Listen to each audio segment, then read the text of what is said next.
Hello, everyone, and good evening. It's Thursday night, so that means it's time for another Football Manager stream.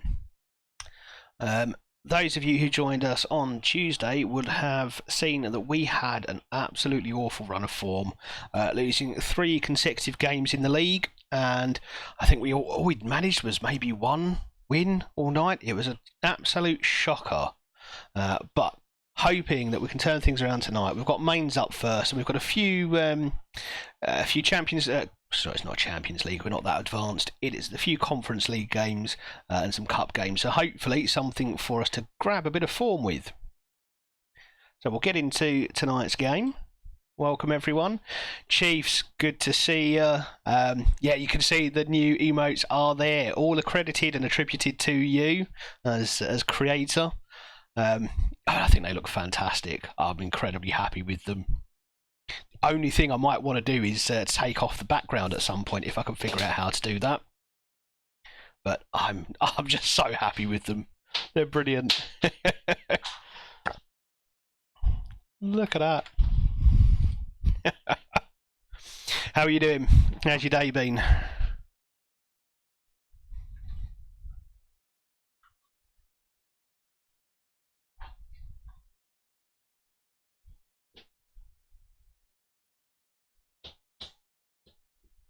I mean, if they're just not the best emotes you've ever seen. I'm really good, thank you. Really good. Like I said, I was so excited to put them up last night, and well, it was just, yeah. I got the email through this afternoon to say that they'd been reviewed and approved, so I couldn't wait. I'm delighted to see that you're the first person on, the first person to use them, as well you should be. You see what's happening? What's happening with Leeds?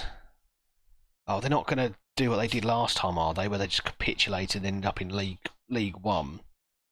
Is this money problems?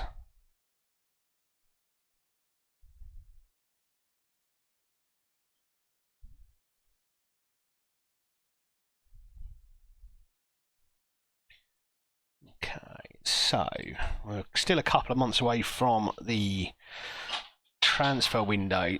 We've got a bit of money to spend, and we might need to spend it because we're not in the greatest of form. We've had a couple of wins in the Conference League, one in the qualifier, one in the group stage. We've had 1 win in the league, and it was draws and losses for the rest of it. It's not been great at all. I do apologise if you hear some rustling in the background. I'm not sure what my kids or wife are doing, but they're trying to make plenty of noise doing it. Trying to loan off the stadium. Oh my god. I know that's a worry. I think I've talked about dodgy owners a few times on the stream, but there just doesn't seem to be any kind of no one seems to take any responsibility for it, do they? And Coventry had all sorts of problems with stadium owners over the years, haven't they? They've moved in and out of the Rico Arena, and it's just, they were playing at Northampton for a while, weren't they? At Sixfields, and it just honestly bites. It really bites. Just imagine someone at Twitch in who's completely confused enough to go, well, I don't know what it means, but I'm going to approve it. Do you know what? I don't think there's a single club that I'd want to see go under like that. I've got no, I bear no will towards Leeds, so yeah, it's gutting to see any team go through that. Man City, I couldn't care less, but yeah, it would be pretty awful to see that happen. I hope it's all a storm in a teacup, but you never quite know, do you?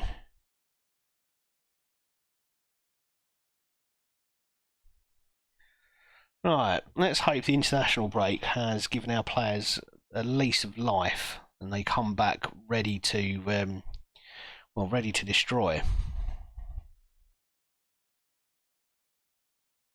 My God, we need something.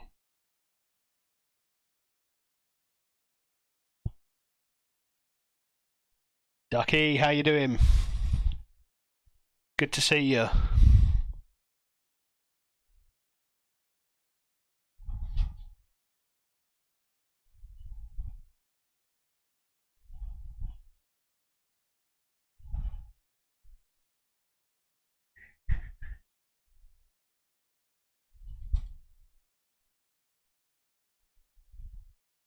I'm going to keep praising players for any reason I can, because we need to keep their morale up. We did do a squad meeting at the end of the last stream, and thankfully we've managed to keep. we've got some moderately good morale there, but I think we're a couple of bad results away from an absolute disastrous season. We've already lost 4 in the league, and considering we are supposedly the 3rd best team in the Bundesliga, the fact that we are 15th and just above the relegation zone, okay, it's only after, what, 4 or 5 games? No, it's 7 games, which actually makes it even worse. We've got plenty of time to get ourselves back up the league table, but we're already 16 points behind Bayern Munich on top. We're already 9 points behind Leipzig in the Champions League places. We have some real work to do. So, there we go, well done.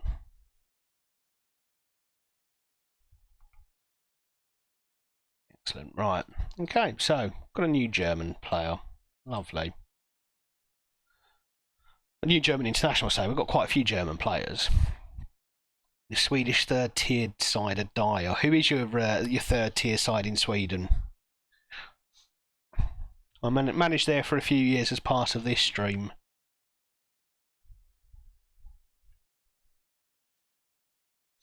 And we were actually quite successful in Sweden. We did well. I think of the 5 seasons I was there, I think I won a league title in 4 of them. It might have been 6 seasons, but still. 5k Amal. Okay. Let's see what they're like here. Well, I mean, they're not even in the 3rd tier in my universe.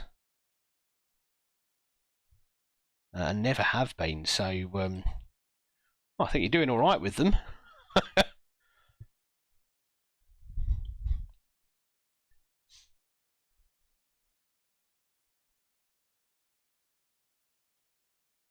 I did quite enjoy managing in Sweden. It did help that when we moved to Ostairs, we just had a massively overpowered team, especially for the level that we were at, and the money we had was massive compared to everyone else. I think I had a wage budget that was 10 times what my previous club was in the same division, so we found it very easy to win the league there, but then won again and finished 3rd in the Allsvenskan in our 3rd season with them. So yeah, we got quite fortunate with where we ended up there.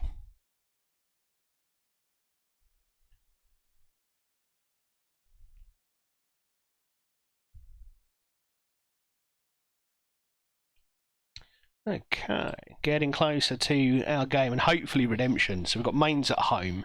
So if we can take advantage of any game, it's got to be Mainz at home. We've then got AAB at home in the Conference League, and again, that's two potential wins, 2 games we absolutely have to target. But if we can get those 2 wins, well, that's the start of some form. And then Hanover could be another one that we target. It's away, but I'd like to get 3 wins out of 3. Oh, and that's not good, is it? They're already questioning us. Oh dear, oh dear.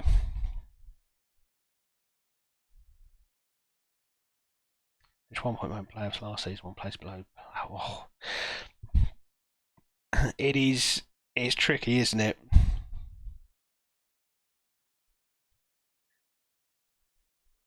Because you have to, in most of the leagues, you have to pretty much win it to go up automatically, don't you? Season after a point and a place above relegation. Wow. What's happened? What sent you backwards?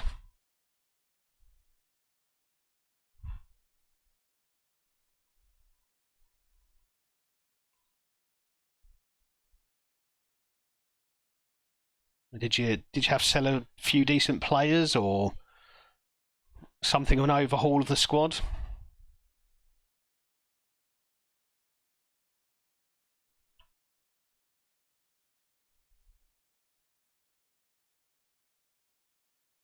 Ah, so you overachieved last season.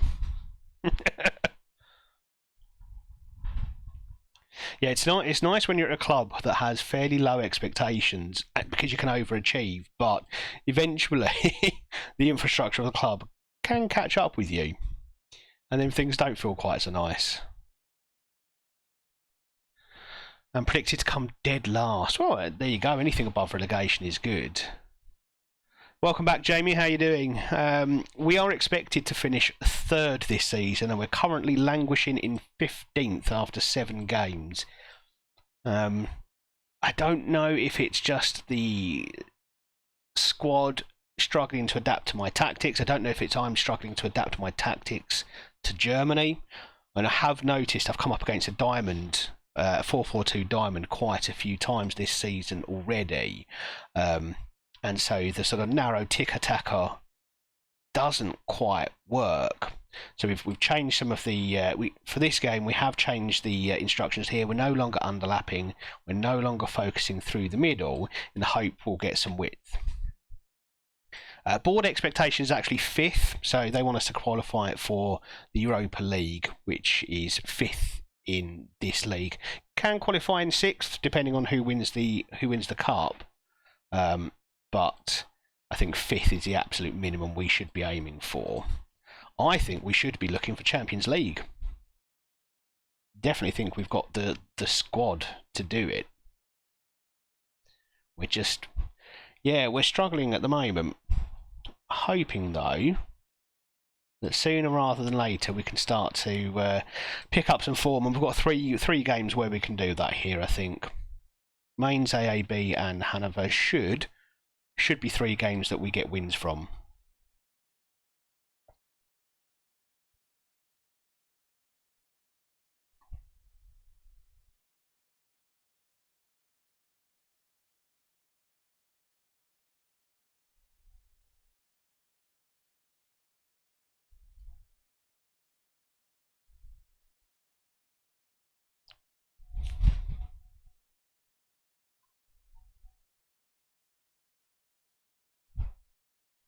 Started 4th tier of the club and took 7 seasons to get playoff and promotion. Oh, it's difficult. It really, really is. I really enjoyed managing in Sweden, actually, especially my time with Angered, because normally when you've got semi-professional teams like that, you can really cheese it because it's so easy to sign players who improve you. But I found in Sweden it just wasn't that easy. My first season with Angered, I think I came in part way through the season because I started unemployed, and we managed to just save them from relegation. I think it was only a couple of points in it. And then the next season we went on and won the league when we massively, massively overperformed. I think we were predicted 14th of 16. And then the next season in the 3rd tier, we were, again, fortunate to stay up. I think we finished 9th in the end, but that was very flattering. We were just above relegation. But then, as I say, I moved to a team with resources, and that made things an awful lot easier. I assume you AFAL have absolutely no infrastructure worth talking about.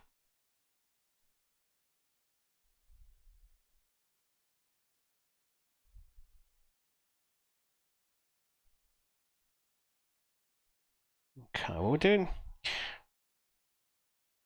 doing things fairly well here in this game.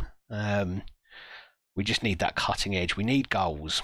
We brought in Cho to try and beef up the attack a bit, but unfortunately had to sell Wahi because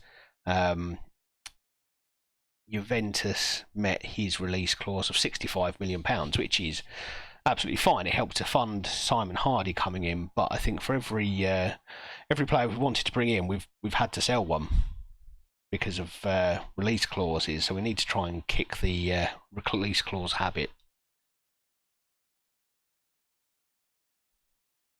But this team they're still adapting, I think. It's that kind of sloppiness that does not help.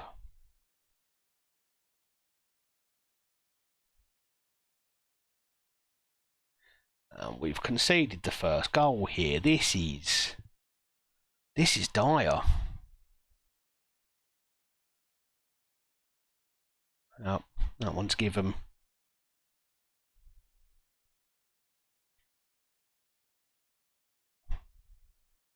So Bradley's not even trying to track back there. Just lazily making his way back towards the goal. Right, I'm going to break the team for that one. We're about to play Melbourne City in the Asian Champions League quarters. Which team are you in that save? And how are you playing? When you say simultaneously, are you actually playing two games at the same time? Or do you alternate between the saves? Multitasking like that would be absolutely incredible. That's impressive if you can do that. I can barely manage one while talking about it. We've hit the crossbar there.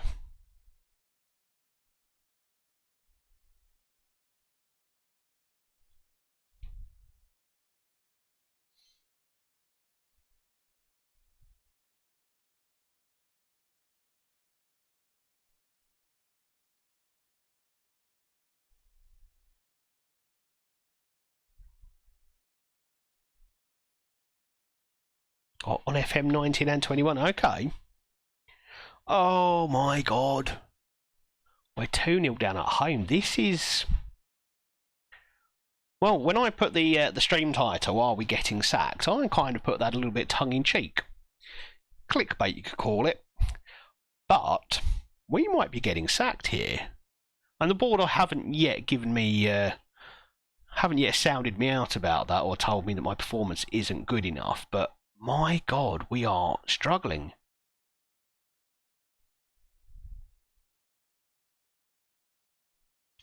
And there could be an element of the players that I've brought in don't speak German. It could be that some of them are taking time to adapt to the country, to the language, to the style of football, whatever it may be. But we are absolutely capitulating here.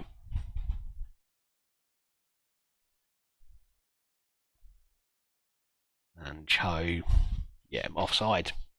So what do you hate so much about FM23, Ducky?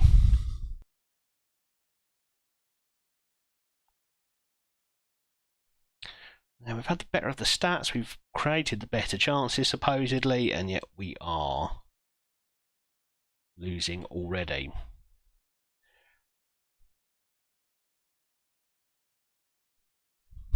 What can we do to change this? I wonder if you go to a 4-2-3-1. Cristiano doesn't like playing there.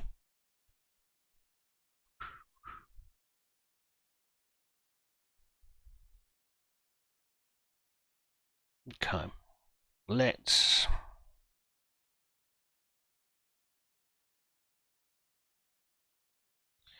widen the attack and pick up the tempo a bit. And we'll see if a change does something helpful there. No worries, Chief. Welcome back. As you can see, we're we're not doing great. This was one that I really think we should be winning, and we're struggling with that. Although we've managed to snatch one back. Bit of a change in formation seems to have worked wonders there.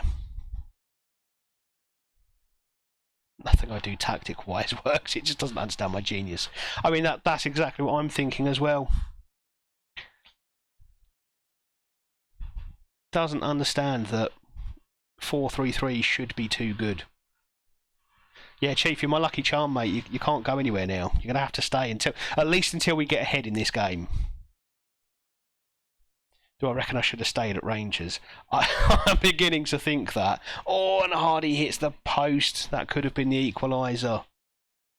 Yeah, I'm starting to wonder whether my battle Celtic should have gone on for at least one more year. I saw the money in the bank account, and I got greedy. I saw £65 million as a transfer budget, and just thought I want to spend that. But we are having a good old go at attacking mains here. That 4-2-3-1 switch up definitely seems to have done something to our team. I'm going to encourage them. Okay, pause because I will get told off if PMD comes in and sees that. Right, Vandenham has had a shocker. He can come off.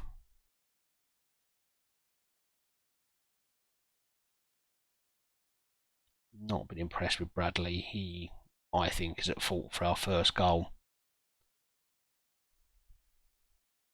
We'll see if a couple of changes freshens things up enough for us to potentially at least get an equaliser here. Right, let's go.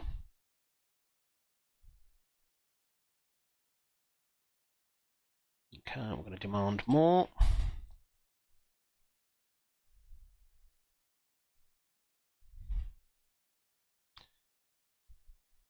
Come on, get that ball in the box. Oh.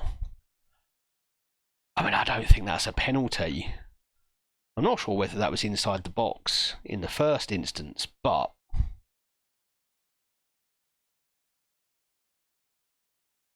no. Okay. He does get a yellow card at least. Right, can we score from the free kick that results from that anyway? And that's just not really aimed at anyone, is it? Oh, and that's offside anyway. But my God, it's hurting. Saw 30, Saw 30. Saw, thank you very much for the follow. Really appreciate it.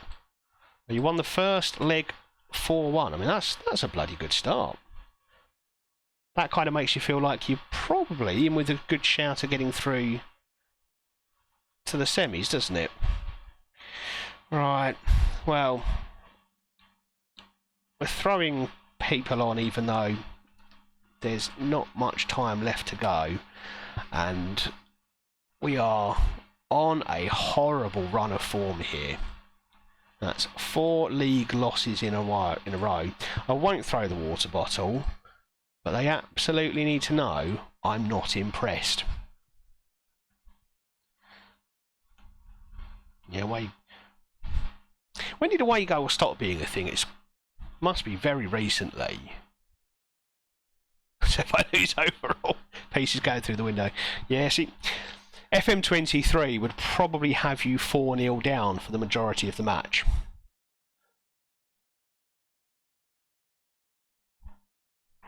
That is just the way it works. Right, okay. So that's it. This news item here tells you stop playing that formation. That's what it means.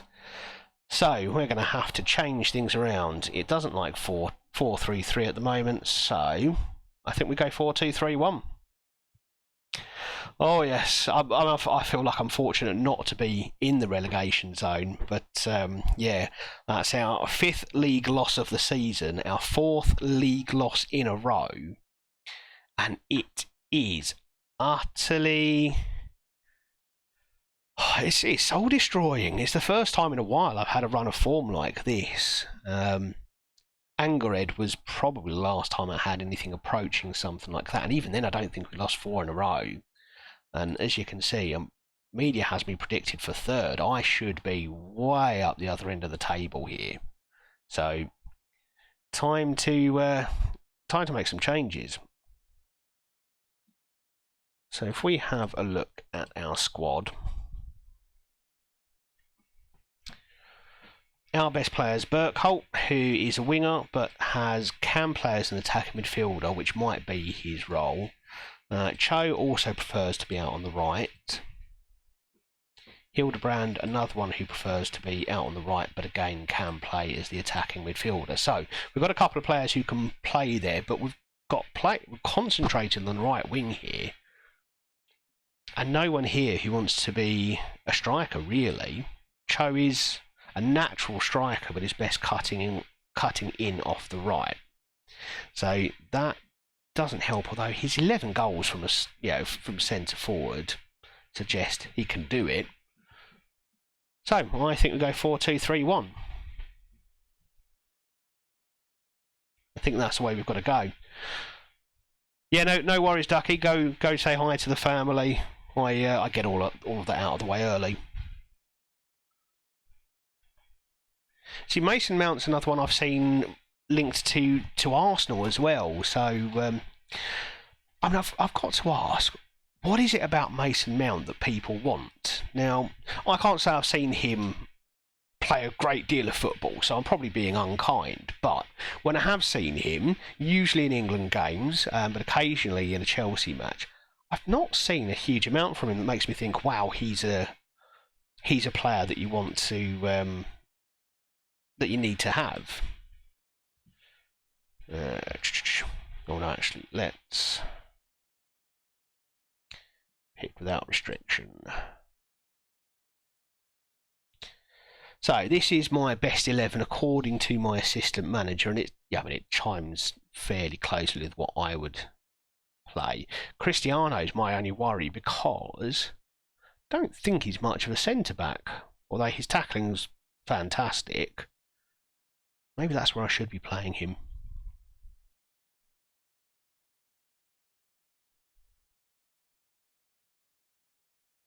I find it hard to argue with any of the rest of the lineup. I think that's what we do. We're going to try to be just a little bit wider because of all of the narrow formations we've played against. We will up the tempo a bit. I do like a low tempo tiki-taka system because it does mean quite often you just slowly build up before smashing it forward.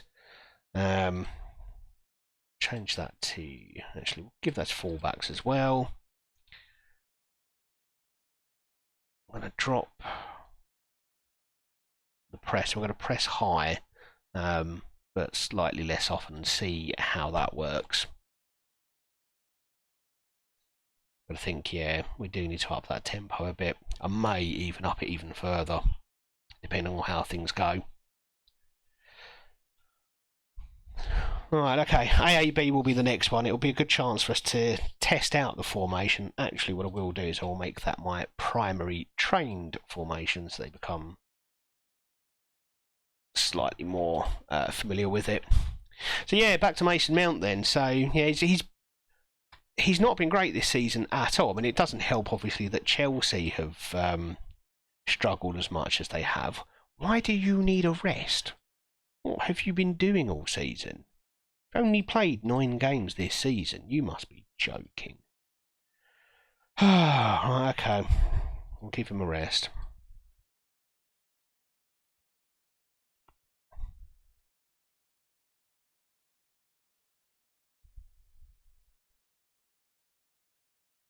When's our next game? It's on Sunday. Yeah, we'll give him 6 days rest. He can come back for the next league game. Apparently Ten Hag wants him, so you're backing Ten Hag. I mean, sometimes you've just got to back the manager. He knows what he wants. You'd like to think so anyway. No, I didn't watch the Europa League final last night. Was it much of a game? I know Sevilla won again. It's just incredible. Their record in the Europa League is just it's outstanding. Well, they must be upset they have to play in the Champions League. Who's Jord Shoop? Okay. Play him more. Good. So did you watch it then, Chief? Was it any good as a spectacle?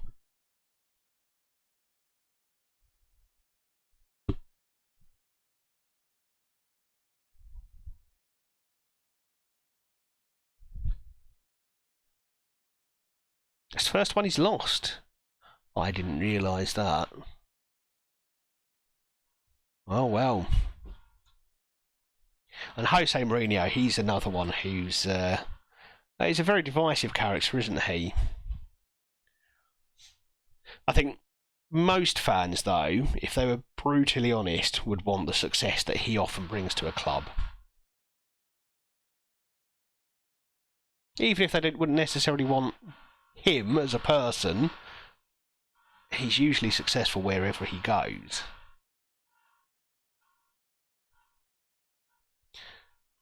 And the only place he wasn't successful really was Spurs, and well, that's because it's Spurs. Even Conte failed at Spurs.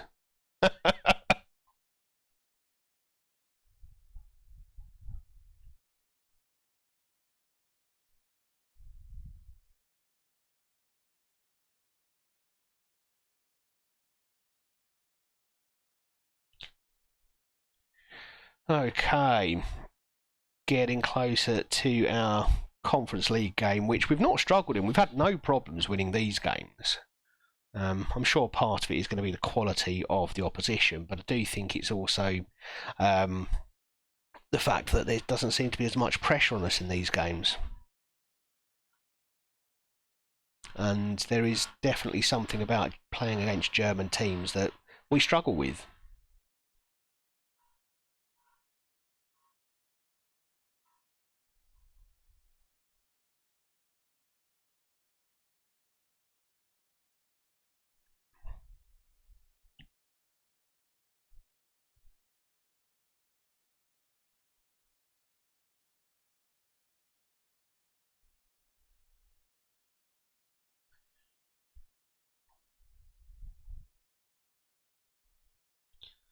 One of the best of the managers, but can't understand how people say he's better manager than Sir Alex. I mean, I think it's a bloody high bar to say anyone is better than Sir Alex Ferguson. Obviously, as a Man United fan, you're going to have a certain view on it that's probably stronger than than others. But even for me, yeah, you have to go some way to say he is better than Alex Ferguson. I would say he is very, very close indeed, but it's also hard to compare. And so people try and compare players between eras, don't they? But I think it's also hard to compare managers. The manager's role has changed somewhat since Fergie's, particularly his early days. The manager's role has changed so much, and the ability to bring in players has changed massively as well. We are going to change these to ball-playing roles because I do want ball-playing defenders. And we'll see how things go, but I may change that back to a wing-back. Actually, no, I am going to change that back to a wing-back because that's what I like to play. We'll see how this goes, and if PMD's watching, if Ashwin's watching, I'm sorry, buddy. But I do think that's what I've got to go for.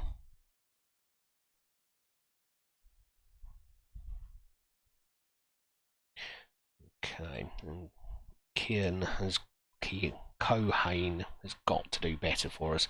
But I think one of the problems we've not really had anyone perform well for us so far.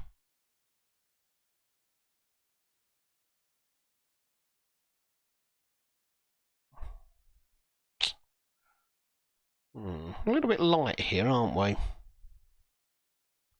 Maybe this is what we do. As a defensive midfielder. Well, you've got the attributes to get up and down the pitch. You can do that. You can do the Secunde Volante role.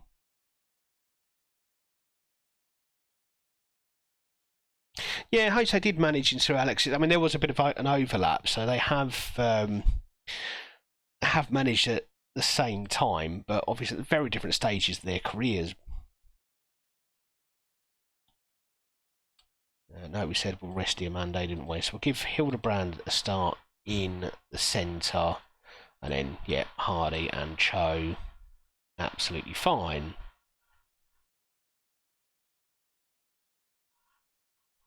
Can't decide who. I think Hardy prefers the inverted winger role, doesn't he? Yeah, he doesn't like the inside forward role, so we'll go with that. And then the bench is whoever is eligible to play. Oh, but not Solanke because he's not eligible. Right. Let's please turn around this absolutely atrocious run of form. I think for me, one of Mourinho's standout achievements is still what he did with Porto.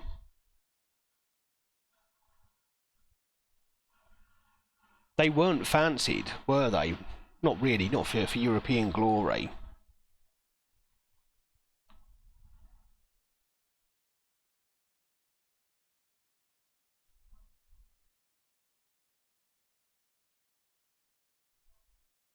Yeah, yeah. Matt Busby as well is another one to add to the list. But again, you know, such different eras that it's hard to say who's better. I think you've got to appreciate them in their own right, haven't you? And out of respect for your chief, my chief artist, I won't mention that guy from the Merseyside team who had a bit of success.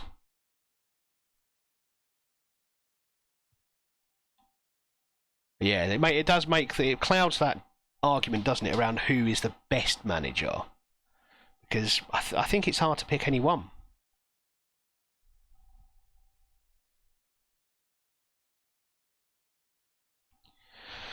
Thank goodness for that. We've actually taken the lead. I think we can all agree, though, that Pep doesn't deserve to be part of this conversation at all. Just because you've managed three of the richest teams in world football and had a bit of success with them does not make you a great manager.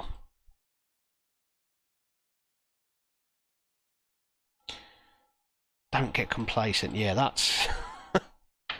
We've got nothing to be complacent about. We're only 1-0 up.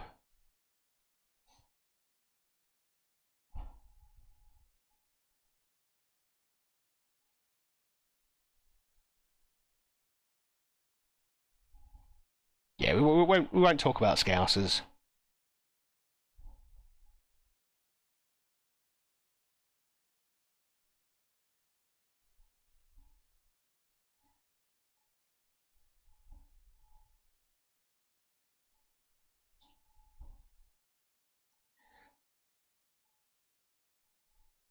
Okay, we've been better in this second half. And how have we not scored there?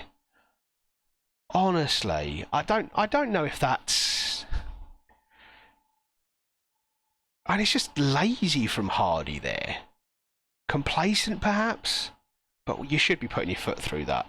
Absolutely should. You're forgiven. So, Simon, you are forgiven. And I've just noticed Hildebrand is carrying an injury, so let's get him off. And Vega can come on.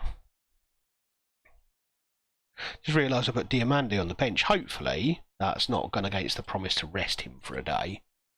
For a game. Don't know if that counts. Just sitting him on the bench.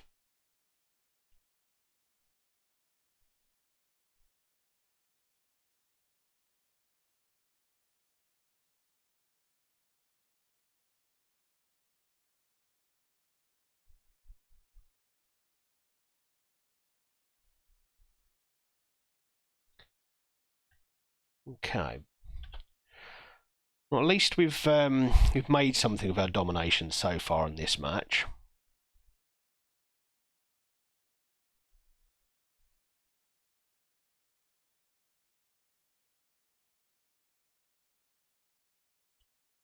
And Cho gets another one.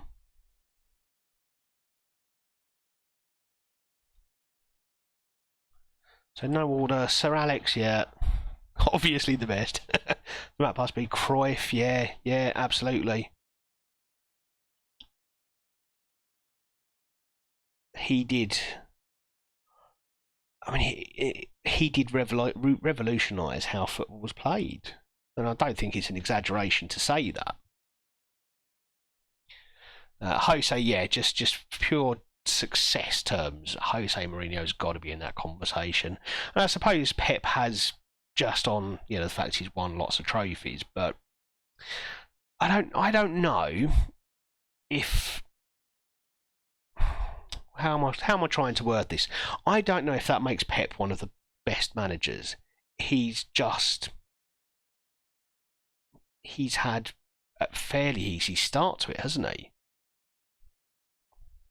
He's not had a career where he's battled against all the odds to find success, whereas many of the other managers in that list, yeah, they absolutely have. So Matt Busby, not least of all.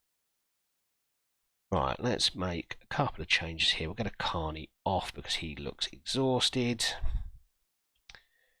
Connor Bradley needs to come off. We'll bring on Boz Kurt and got someone to come on for him. Keeley, not really. So I suppose I can bring on Disassi. Actually, no. We'll just bring on Disassi for Chris Hostamu and go with that. And hopefully, Seattle win. That would be nice, wouldn't it?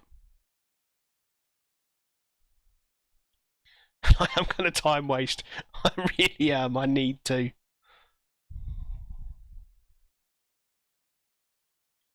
Still think the way he sets up his team as trophies he wins, he has to be up. Yeah, I mean, I guess there is the argument to say that, you know, not just anyone could rock up to Bayern, to Barca, to Man City and win trophies with the regularity they have. But I think there'd be a better argument for him being one of the best if he were to have done that with teams that weren't already leading the way. So if he'd done it with Dortmund rather than Bayern, if he'd done that with Atletico rather than Barca, if he'd done it with Arsenal rather than Man City, then yeah, absolutely, I don't think there's any argument. But the fact he's done it with three clubs that are far and away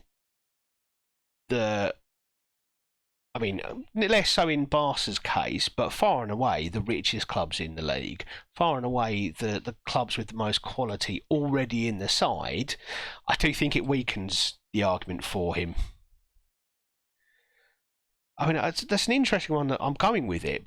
My assistant manager telling me to warn the players not to become complacent because we've won one game after losing 4 league games in a row. It feels like we're taking the mickey out of them a little bit there.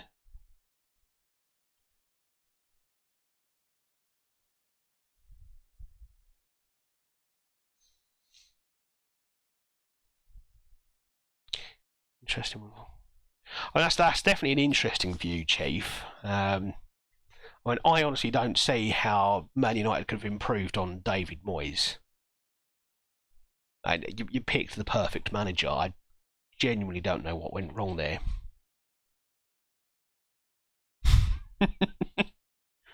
I might be pulling your leg a little bit with that. And actually, I do rate David Moyes as a manager. And looking at Everton's recent struggles, it does go to show just how well he did with them.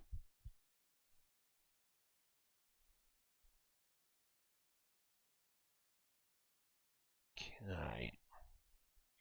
Let's give our starters a bit of a rest, shall we?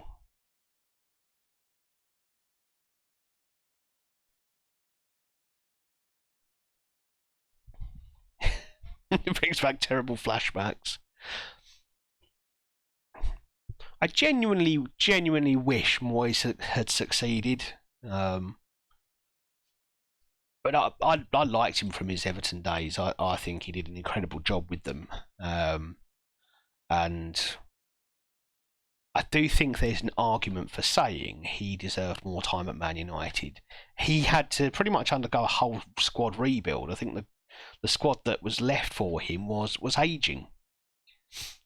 And there was always going to be that period of difficulty. And unfortunately, what happened for Man United after there was just stumbling from manager to manager, not quite sure what the strategy is.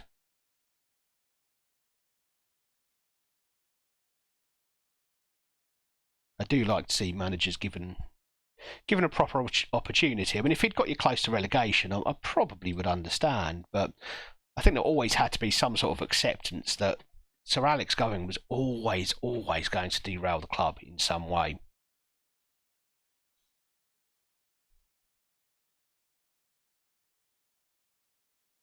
Depending on how long Pep stays at Man City, I think that could be similar for them.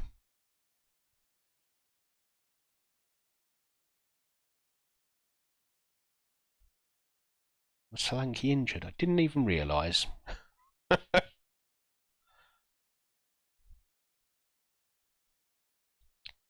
Right, we've got a second league game of the night, and hopefully the first win in the league in quite some time.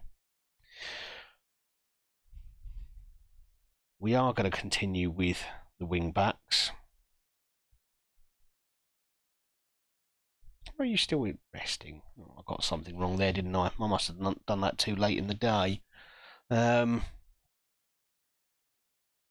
Carney, I think we've decided he's going to be a defensive midfielder for the time being, so that Cristiano can play.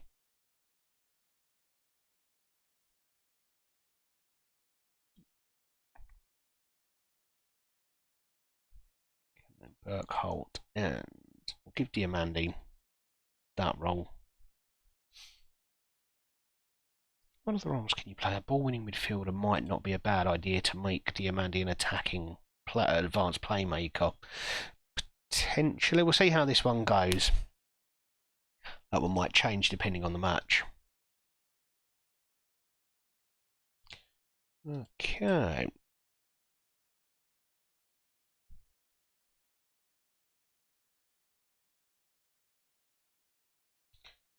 Let's go get them.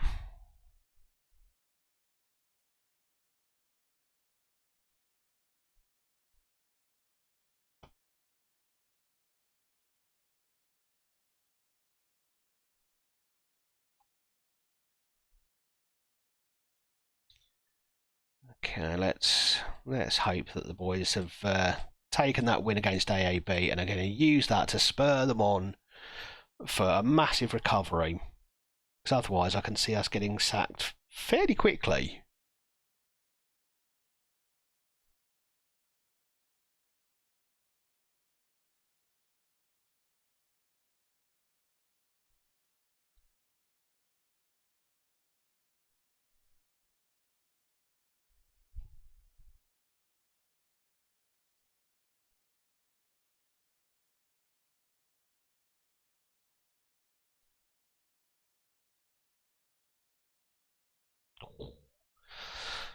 Come on.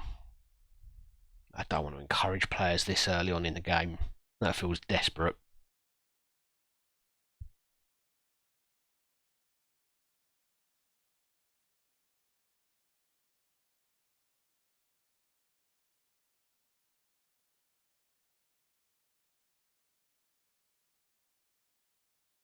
Oh, dear Lord. We're just obsessed with losing the ball when we've got fairly good possession. But we have at least won it back there.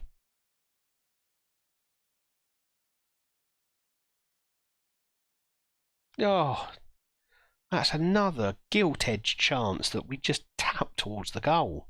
Put your foot through it, boys.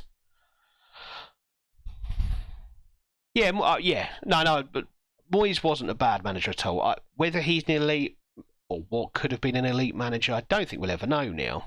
And we've just got to put your foot through it. Okay, calm. Yeah. It's I can see it from that point of view as well. Yeah, you've just had absolute dominance in Europe, in England, and then suddenly you're nowhere. You're absolutely nowhere. But I think some of that's just the fans' expectations being perhaps not quite in touch with reality.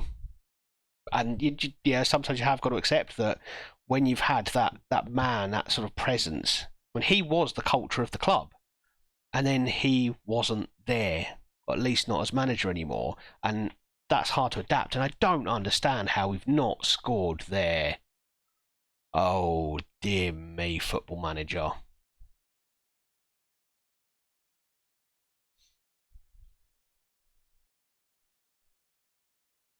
I don't think there's a single manager who would have succeeded. I genuinely don't. It was such a rebuild that was needed. It wasn't just, new manager coming in, new culture, etc. It was a case of whole squad rebuild because age was affecting a number of the players. And we've got a goal at last. Well done, Burke Holt. You absolute beauty. Yeah, so you had to rebuild the squad. It was an aging squad. It definitely needed an overhaul, a refresh. You had to basically rebuild the culture of the club simply because this commanding presence is no longer there, and there's going to be a gap. It would have taken someone absolutely incredible, and I think Mourinho probably would have been the only man I'd have put in that role, who and given them a genuine chance of getting success in that first season. But even then, I think that would have been a push.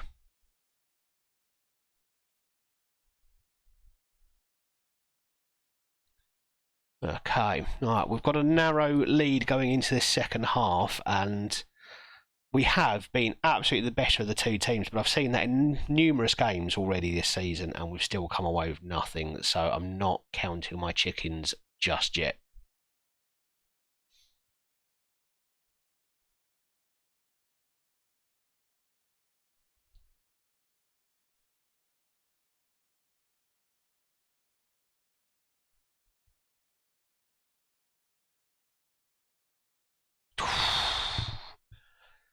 Oh, we got away with what? Got away with one there.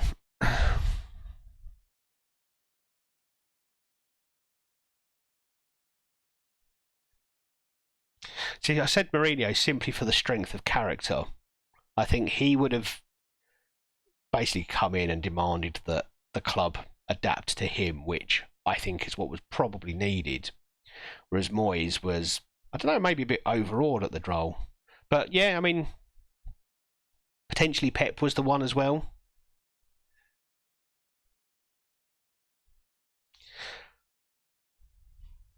Yeah, I mean, what you say in the second part of that message that Pep would have taken a few years to implement his style of play.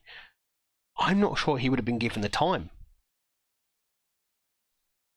Unless there was some form of success coming during that transitional period, I'm not sure he would have got the time.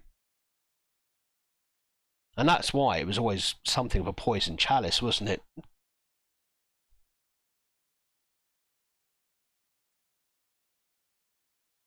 Okay. We have absolutely blown Hanover away so far, at least in terms of creating chances, but my God, we haven't finished anything. Okay, we'll make changes in the wing back positions. We're going to get Akani off and Chrysostomou can play in that role. Vandenham and Cho's got to come off, hasn't he? He's just missed everything.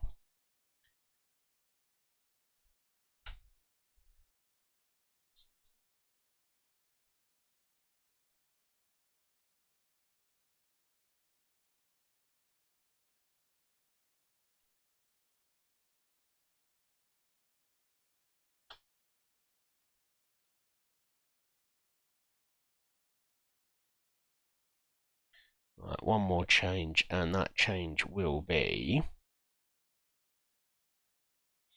Let's get Gabri Vega on.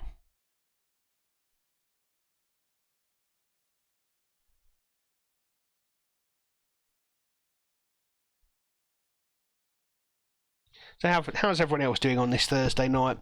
Any other managers we want to throw into the mix for best ever? I think my suggestion of David Moyes has been roundly rejected.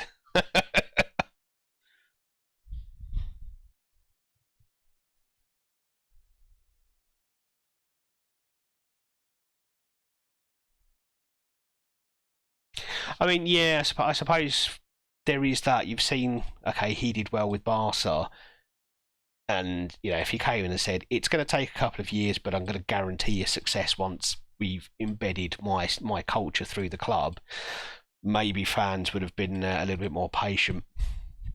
Whereas, as you say, Moyes, he'd not won anything, had he? So it already felt like he was taking a step up to do the job. Whereas looking at Pep, you could have made the case for he's already at that level. So, yeah, you may well have been right there.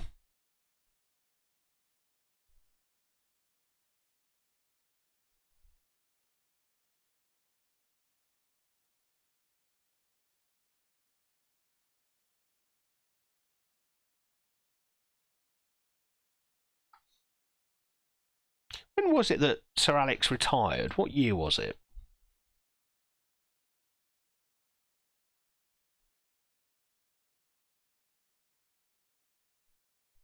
Just wondering if I've got that Football Manager. If I make that change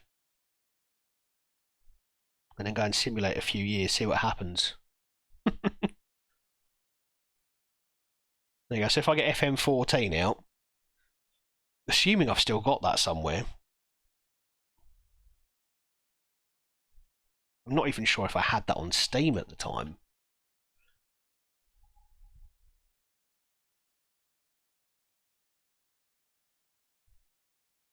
It's a shame Duck's gone because he probably has still got that.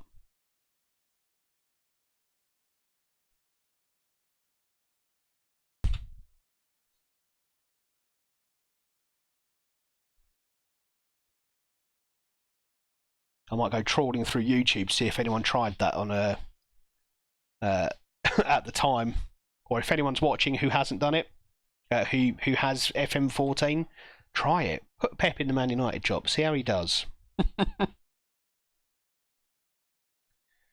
Okay, so which league are Darmstadt in? So yeah, the league below, so we can rotate the squad a bit. And another problem we do have, obviously, is we don't have much past the first 11. We've got some very promising youngsters, but it'll be a while before they are up to scratch.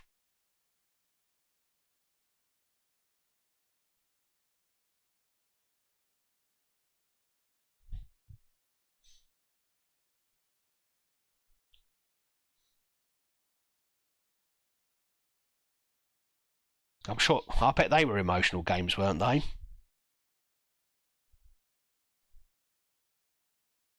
I can only imagine, 2 decades with the same manager. Not many clubs get to that point, do they?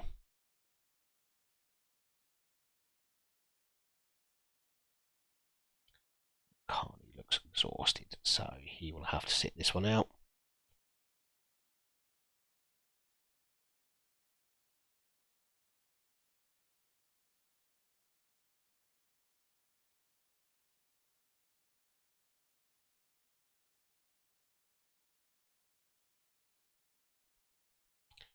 I'm very much going for the second team here. I intended to rotate a bit, but I think we need to save everyone for Stuttgart. This is the right choice.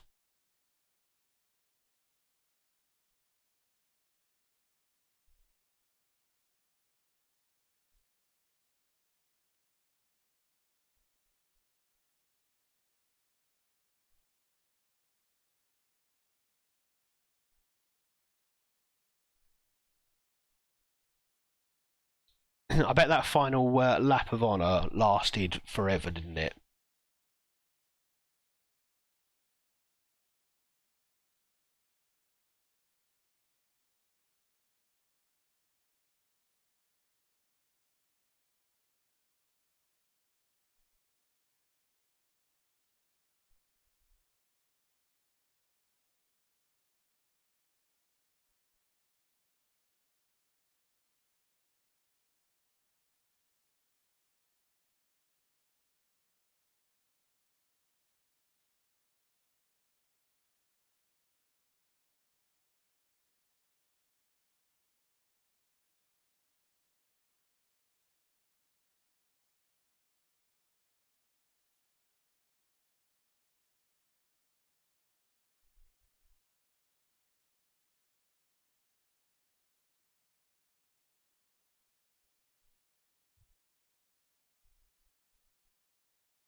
Oh, it's a lovely ball over the top, and our goal scoring woes continue.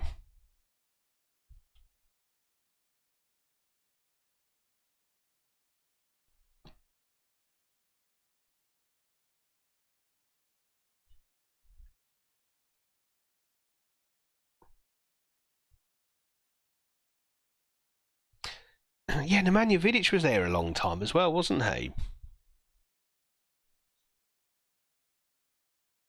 We've had 2 shots. That's not good. That's really poor.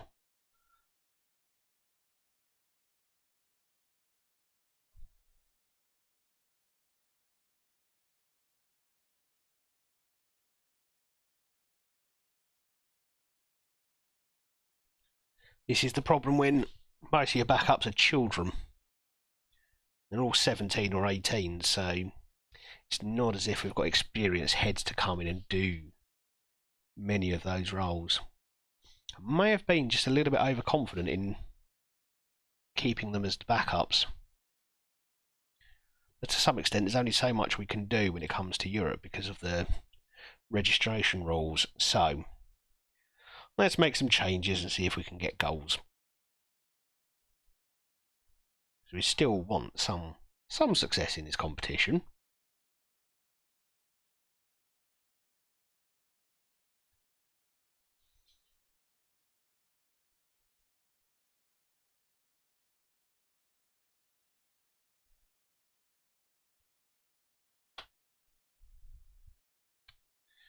Okay. Nicely off, and Cristiano needs a rest as well, so that's sorted those 2 changes. I don't know if we go to extra time or whether it's straight to penalties in this competition, but rather not do extra time if we can avoid it. So we're going to go attacking. And let's demand more.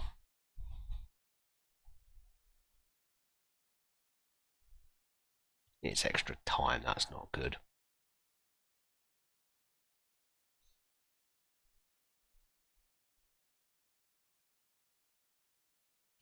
Famous quote from him: "You can fix a broken nose, but if you let someone score a goal, you can't fix your pride." Yeah, I mean that's pretty fair.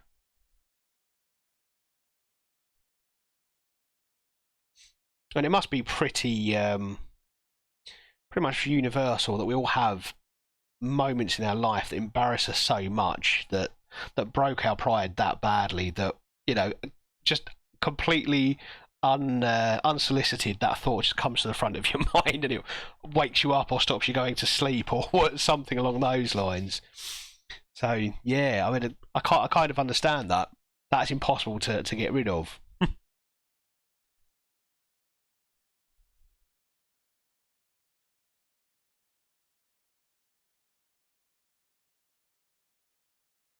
On the subject of broken noses, I always found 5-a-side football was far more violent than 11-a-side.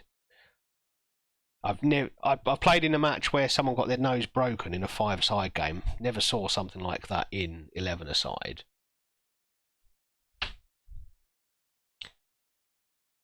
Okay, you've taken a narrow lead, and this game hasn't done much to make me feel confident about our chances of turning around this form. We've, again, we've got the better of the stats. An XG of nearly 2, but only 1 goal. It's finishing that's our problem. And I'd look to Cho normally and say, right, well, this is your fault, but he's already got 13 goals in the season. There's not that much more that he can do. Did we get another sub? No, we don't. We've made... Oh, okay. We don't get an extra sub in extra time in this competition. That's a shame.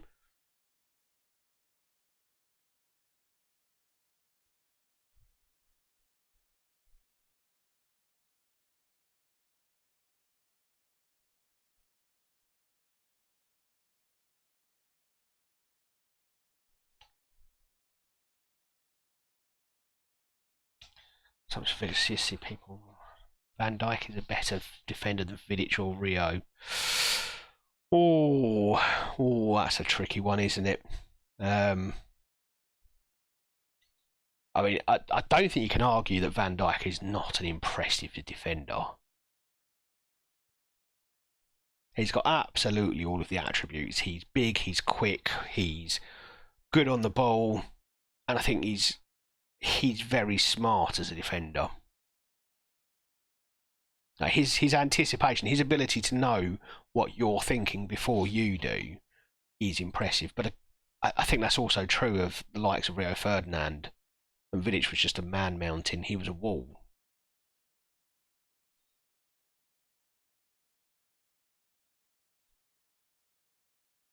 But I'm afraid the correct answer for who is the best ever centre-back is obviously Steve Bruce. A Gillingham legend and a Man United legend. I think, yeah, longevity. That's not, that's another argument against Van Dijk. But I don't see any reason why he can't still be at the top in 5-6 years. And then I think that's a very valid claim. But he's definitely a top defender.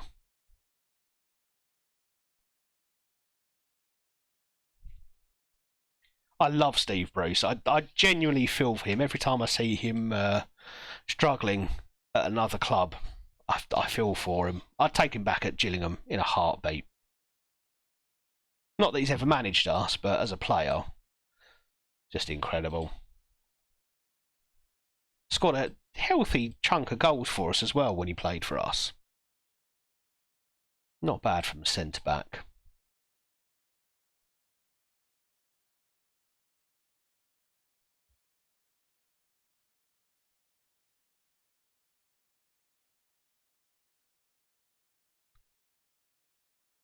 Oh, right. Apparently Suat Serdar doesn't like me. That's a shame. Not particularly impressed with you as manager. Well, I wonder if it's because I exchanged him for someone else.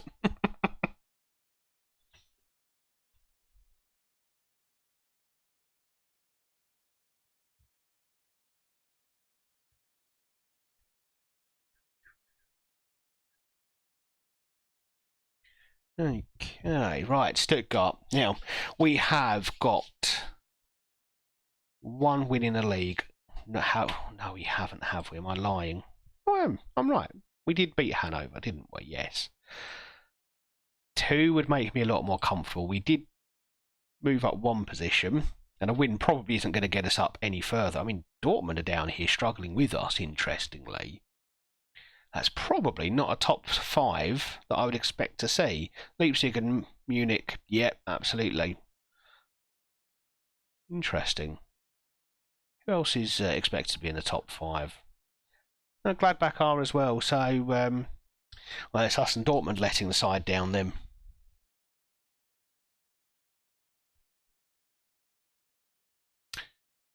Yeah, you might be onto something there. He was a very good player.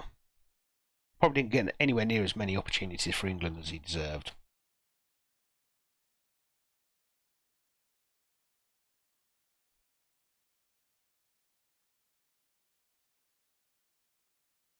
But yeah, he's not been particularly successful as a manager, has he?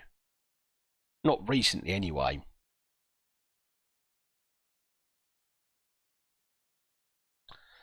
Yeah, Ronald Koeman's another one.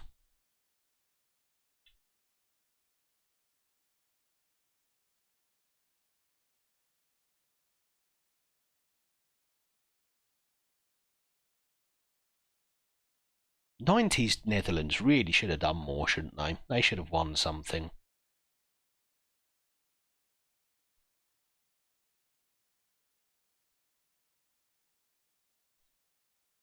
I'm glad to see Cohane's making good development, but I wish he'd start showing that on the pitch. What's his average rating so far? 6.6, 6.56 in the last 5 games. He really needs to start showing it on the pitch. Okay, back to the first team for this one. I was almost hoping that someone would have an absolute cracker against Darmstadt, so we could make a few changes and get someone in who, I don't know, scored a goal or something. But unfortunately, we didn't have those. So we're going to go back to what we've used before, because we are dominating games. We just aren't getting the goals. And I'm hoping that's nothing more than early luck and adjustment. How long is Hardy out for? Okay, won't be too long at least.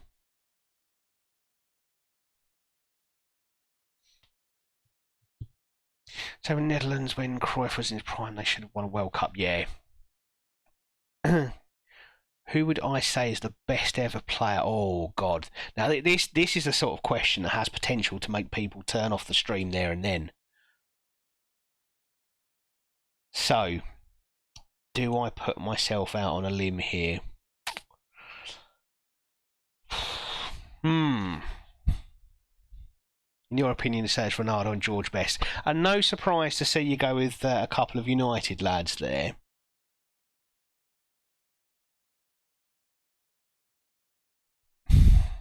And this one takes a lot of thinking because it's one that can. This one it's another one that's difficult to argue because different eras mean different players had need for different attributes. What you achieved now, you may not have been able to achieve 40 years ago, and vice versa. But having said that,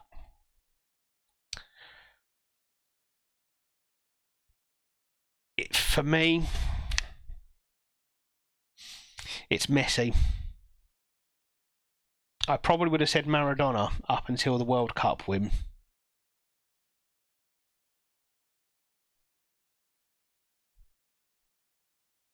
And Maradona, I think, is very much a close number 2. But it gets hard because obviously Ronaldo's absolutely incredible, and what he's done over the last 15 years in football can't be underestimated. And then you bring in names like Pele, and then you've got Cruyff as well, who I think has got a decent shout for being up there. Best ever, maybe not, but certainly one of.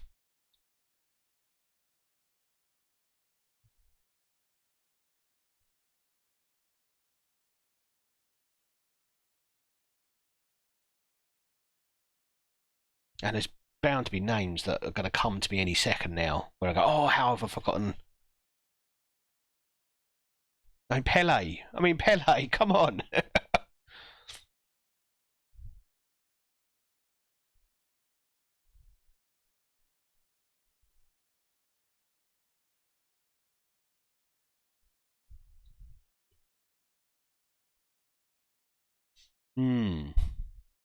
It's interesting how whenever those discussions come up, though, you're normally talking about strikers, people who score goals.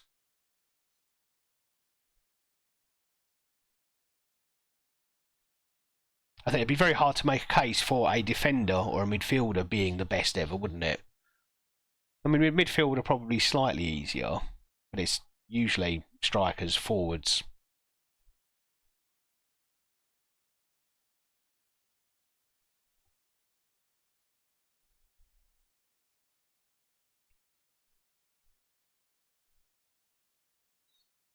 Yeah, it feels though like Best is on the list because of what he could have done, what he could have been. There's probably a number of players you could make that case for as well, but that was it was a different era of football players, very different era. They weren't the health focused professionals you get today. Oh God, Paolo Maldini would take that hands down.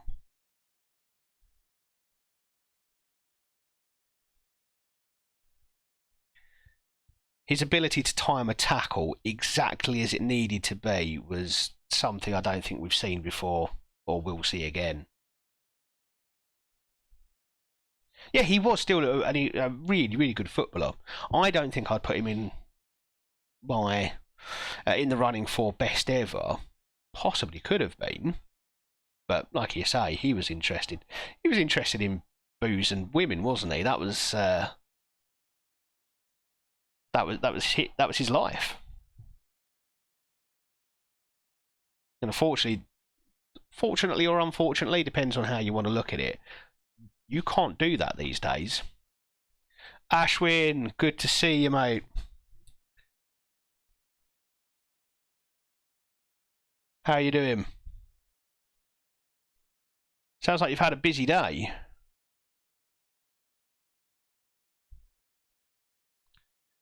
Okay, well, we are 1-0 up and we are absolutely dominating Stuttgart here. We just need to start scoring more goals to make it worthwhile. I'm good, mate. I'm good. I'm pretty tired after work. It's getting up at 5:30. I think I'm too old for it these days.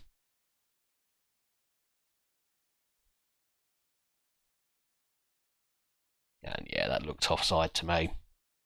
Yeah, if you have to narrow it down to one player, I think I'm going Messi.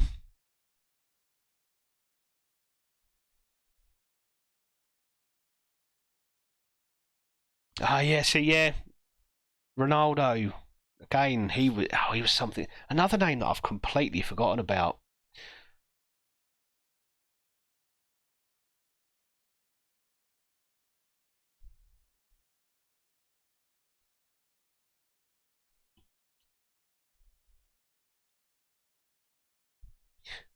Ronaldinho.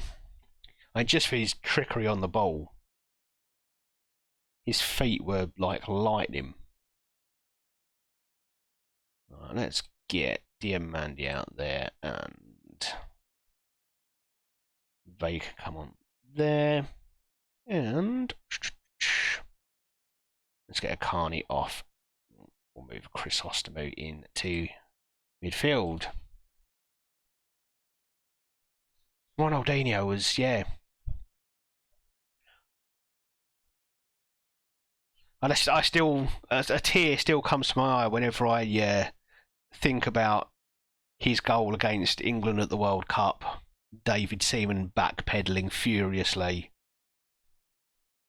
I don't know if I'll ever buy that was on purpose, that was what he was intended, but oh, that's a black mark against him in my book. Right, more tired legs. I don't know why our players seem quite as tired as they have been.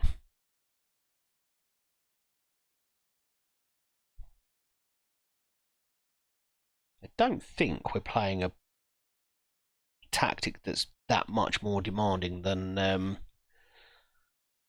tick-attacker. But it must be, I suppose. And I'm really short on options in defensive midfield here. That might be something we need to look at. So I'm going to bring Diamandi off and I'm going to bring Schaefer on. And we'll put Cho out on the left. Let's hope we don't throw this away. We might have to start wasting time sooner rather than later. I do remember Ronaldinho potentially coming to England. Didn't remember that it was Man United.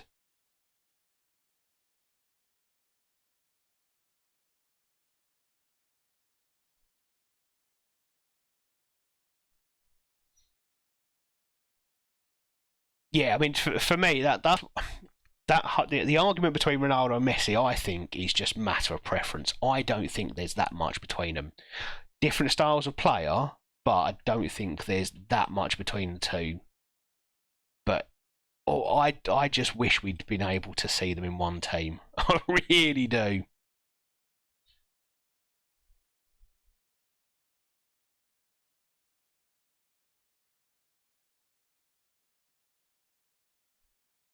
Oh, you're talking about original Ronaldo, aren't you?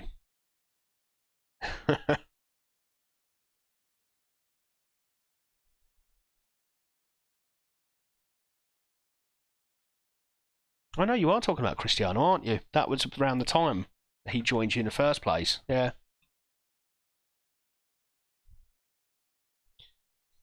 It's just a matter of preference. They have slightly different styles. Messi's more your short wizard. You know, you can do things with the ball that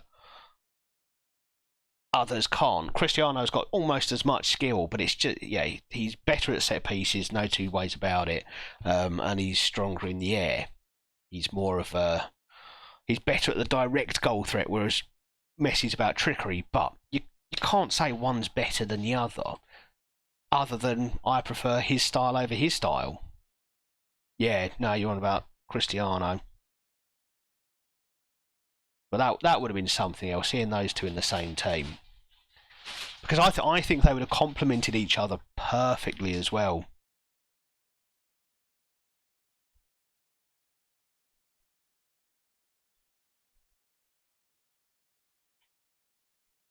Ashwin, you've been out shopping. How do you find a wireless mouse compared to a wired mouse? I'm still using a wired setup, keyboard and mouse. Two reasons behind that. Firstly, I have children. They like to use this PC. If I if I didn't have it hooked up to something, it could go anywhere. It could go missing. I'm certain of that. Secondly, I mean, we're going back a while, but I used to have. I mean, when I say a while, we're probably going back 20 years. I used to have a wireless mouse and keyboard, and it felt like it lost like connection. The mouse in particular. If you were playing action games, shoot 'em up, something like that, first person shooters. I was probably sounding really old calling them shoot 'em ups. But if you're playing first person shooters, you just lose just a little bit of coherence every now and then that's it. You'd mess your game up.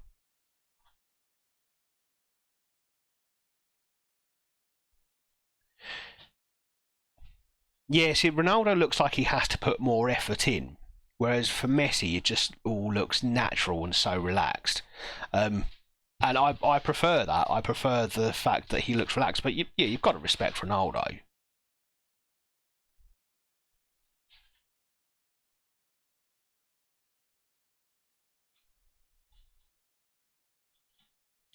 Let's not talk about Cho getting a call up because I'd rather he didn't. Yeah, so I suppose you've probably got to spend a bit of decent bit of money, and seeing as I know that you are a Steel Series addict, Ashwin, I knew had a feeling that's what you'd go for. But are they reliable? That's the main thing, isn't it? I couldn't even tell you what brand mine. Well, my brand of keyboard and mouse is Magic Eagle, which I think is just relatively low end in terms of budget. Absolutely reliable, had no problems whatsoever. I did enjoy your Twitter post. I'm pretty sure it sounded to me like you were trying to angle towards some sort of sponsorship deal. Fingers crossed they pick up on that.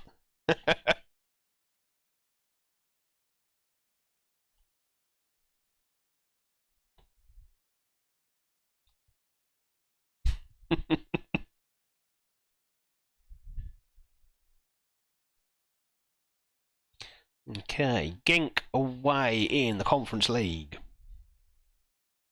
No chance in heaven that will happen.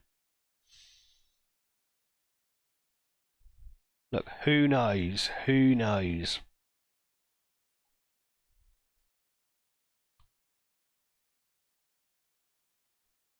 You've got to make sure that when you're streaming, you've got your webcam on and you're showing them off every 15 minutes.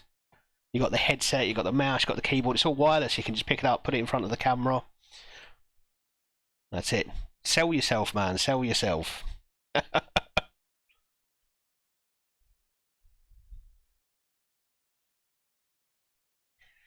Right. We're going to stick with this formation. It's worked for us. We are also, I think, going to just rotate a couple of players. So we'll bring in Boskurt, and I mean, he's still only 17, so it's a bit of a risk, this, but we need to rest a few players. We need to give them a chance to catch a breath. Disassi can have a run out, and I'm going to have Kohane, and we'll rotate him in the next one. Herrera can start this one, and we'll have Carney doing the running alongside him.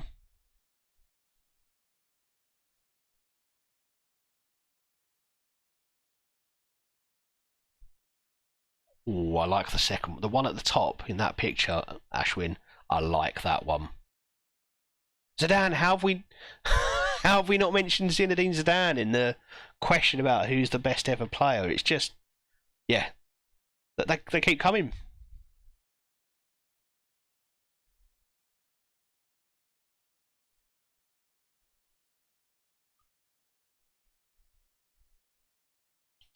Give Dora another game because I'd like that boy, and actually we'll give Diamandi a rest, and no, we'll keep Diamandi in and we'll put Hildebrand out there.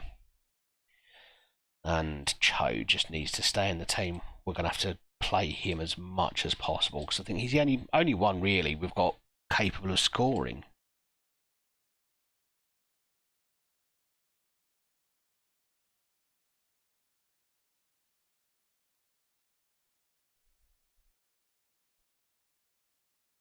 Hold on, it gets fancy. I thought it was fancy already. Oh, I'm going to have to put this on stream. People have got to see this. And that just, yeah. I might have to screenshot that and send it to the wife. Oh, that's a lovely thing. Right, okay, let's go and win our game.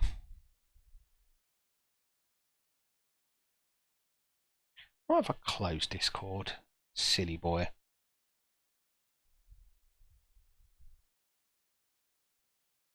Okay.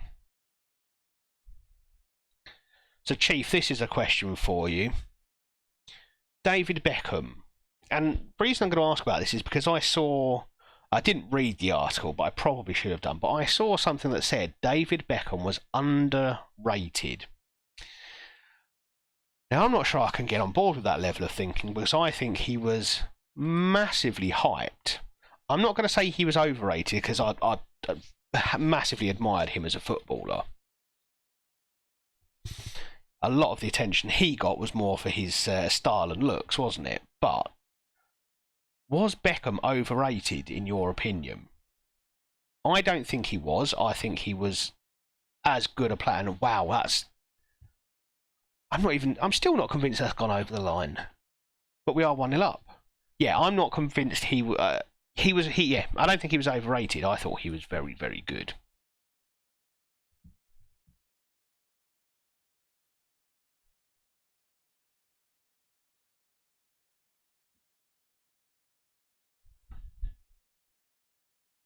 Can do this with the software. Oh, that's so much fun. I don't think I'd ever be playing games again. I think I'd just be messing around with the mouse.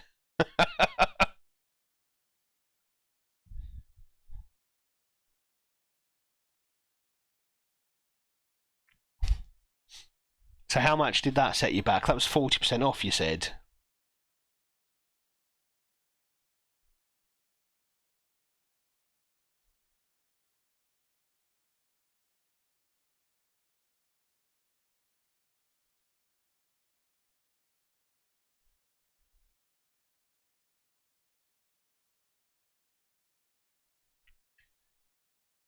I think so. I think he was rated fairly. However, nowadays I think he was underrated due to recent bias. Yeah, I think part of it is because as you get the new generations of fans come through, they genuinely can't look back at the likes of David Beckham with any sense of proportionality. Some of it is going to be ruined by the fact that the quality of the picture that they see him playing on isn't going to be as good as what they see Messi, Ronaldo, etc. playing on today. So automatically in their head that's saying, "Oh, it's not as good."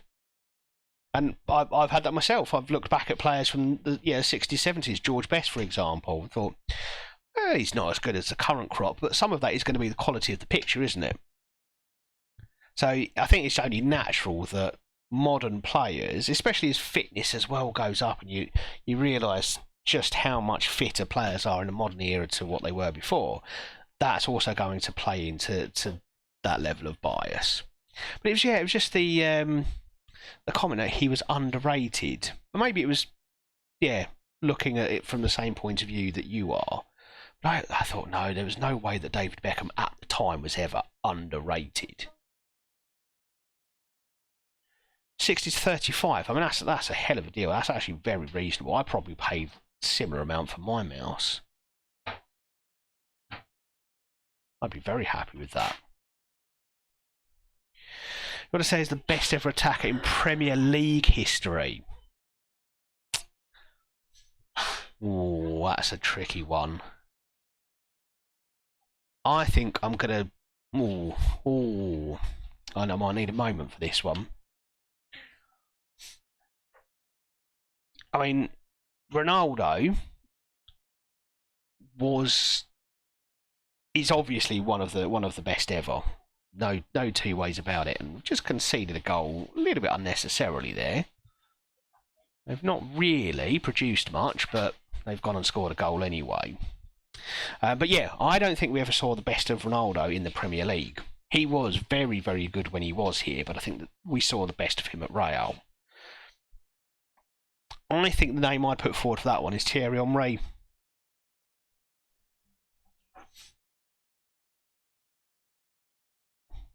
He was a fantastic striker.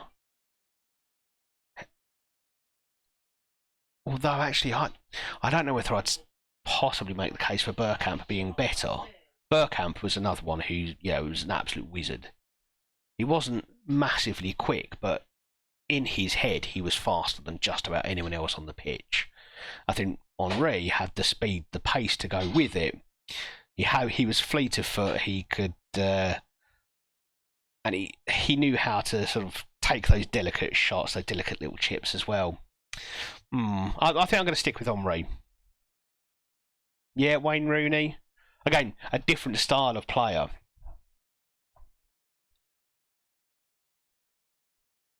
But, yeah, deserves to be in that conversation. And my God, what have we just witnessed there? Well, they deserve to be berated for that. Right. Who do I blame? We need to go back and find someone to blame on that one. Actually, no, I don't. It's Disassi.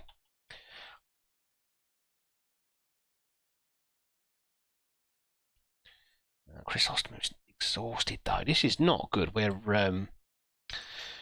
having a bit of a fitness problem, I think. Let's get Cristiano on and Disassi off because he's really upset me with that goal.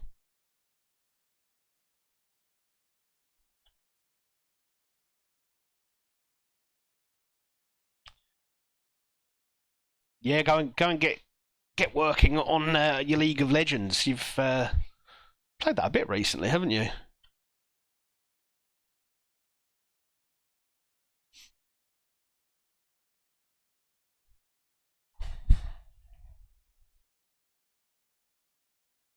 Rooney, Henry, Shearer, Aguero. Yeah. Yeah, I mean, Aguero's another one. Incredibly talented footballer. Shearer's an interesting one because, I mean, again, he was. How long was that gap in here? Was it like 7 years between stopping last time and restarting? Okay, let's get Diamande off and we'll get Vega on. Nakani's exhausted as well. Running out of players here. Right, we'll get Herrera off and Vandenham can come on and we'll do something like that and hope that we can get that third goal.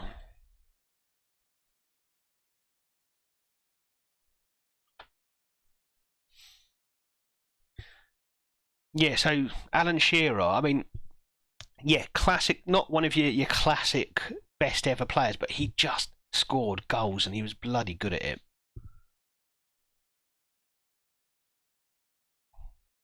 You don't set records like that man did without having plenty of talent.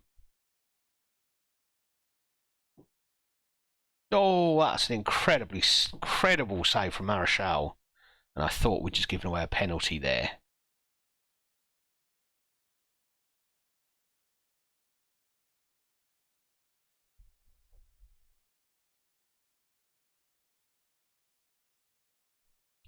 Well, we should have won that. We've given them 2 goals. No, I'm not going to say they were unlucky. They lost that. 10-year gap. God, I can't even think of what I was playing 10 years ago.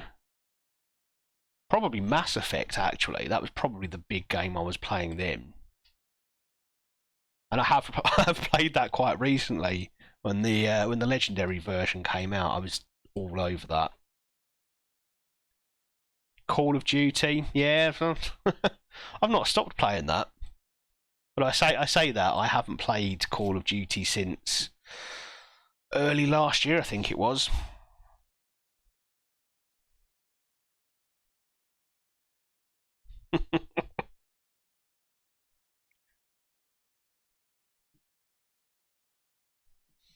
Yeah, I remember the rumours of Shearer signing for United. I mean, Shearer, Ronaldinho, what players they would have been at United.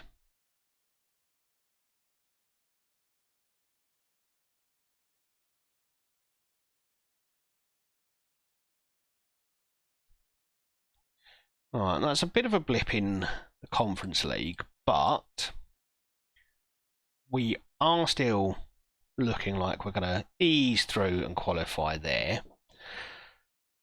In the league, we've had a couple of wins. We've won the last 2. Things might be turning around. Next up, we go to Union Berlin, and hopefully we can make it 3 wins out of 3.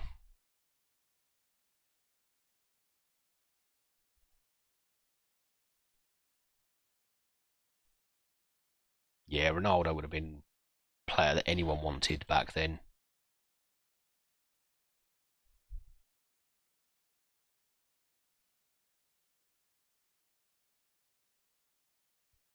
And the power of the man, I think, was underappreciated in some ways. I mean, he's obviously very skillful, but he was just he was pacing. He was so strong. It was impossible to get off the ball.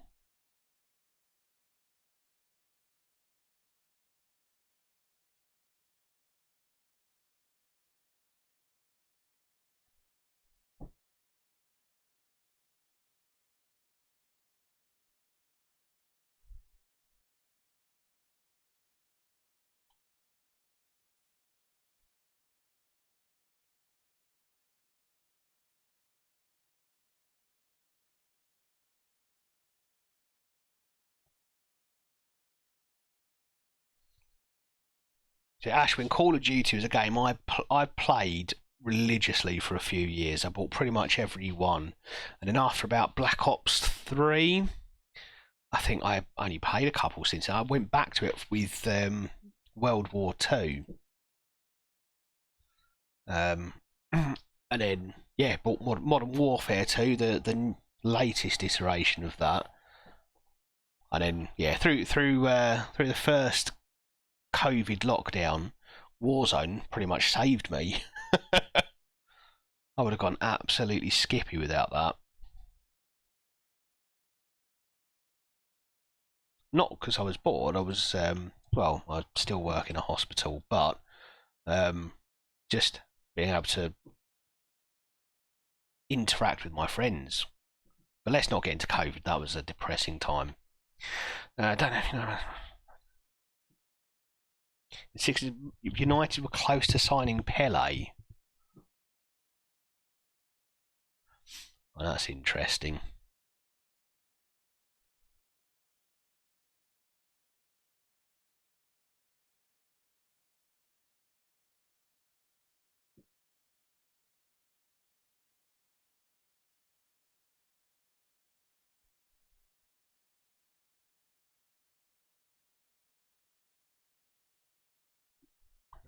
No. Don't want him playing. He's injured.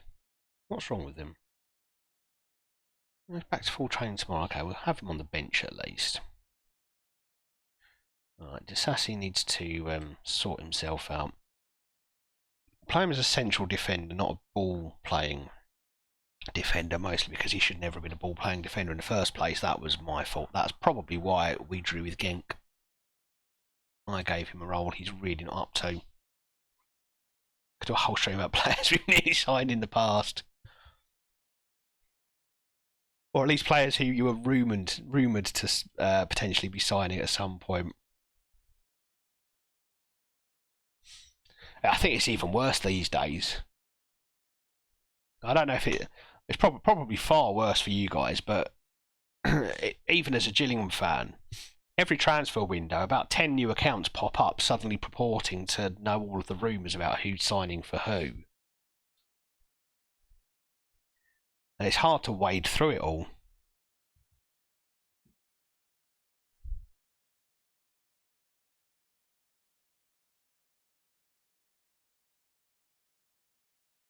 I can imagine in the Premier League you've got the whole Sky Sports news cycle where they will just dissect absolutely everything for years and years.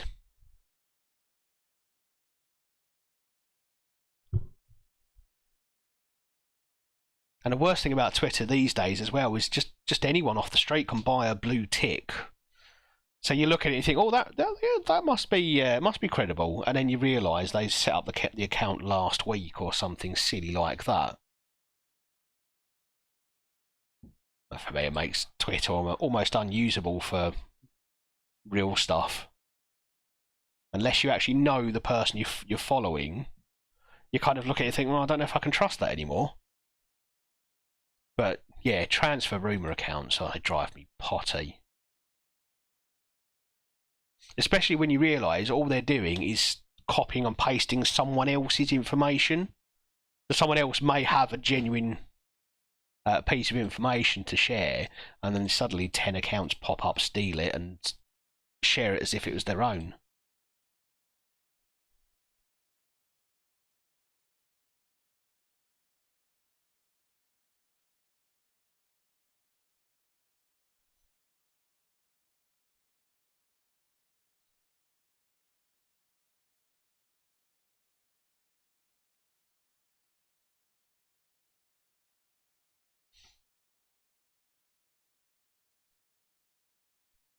Yeah, I suppose you have got to stick to the people that, like, almost, yeah, they have kind of proven results. They say this is going to happen and it happens. Well, then, if that happens often enough, then there's someone that you can listen to. Oh, Joe.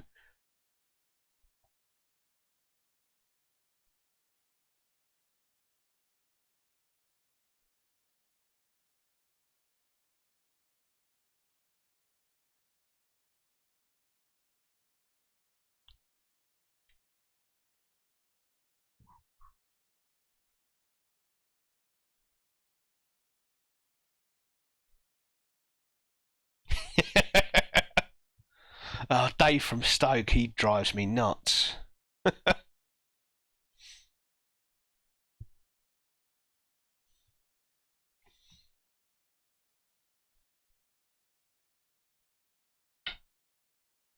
we'll encourage them. Let's see if we can steal a goal in this last couple of minutes in the first half. We've definitely been better tonight. We just need to score the goals. Once they start flowing, I think we're going to start scaling that league very quickly.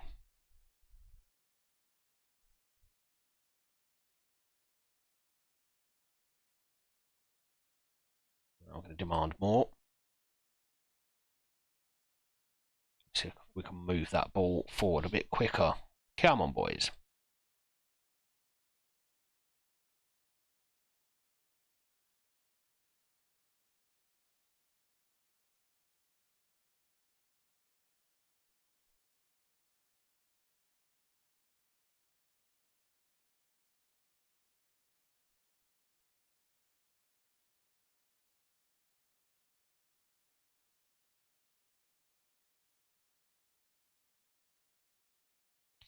Okay, we're going to try something. We're going to bring Schaefer on. I'm going to pause. I'm going to bring Schaefer on up front. I'm going to put Cho on the right-hand side and see if he can produce something from out there.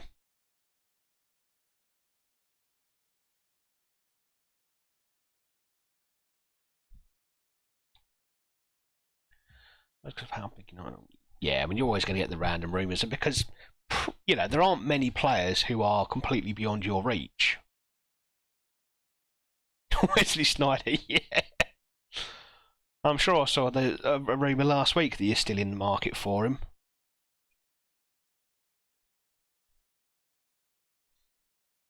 And I'm fairly fortunate as a Gillingham fan that you don't get anywhere near that kind of media circus around it. But you do still see some pretty daft things come out, mostly from fans. And I think for the most part, it's a wish list. Oh, we could sign so and so.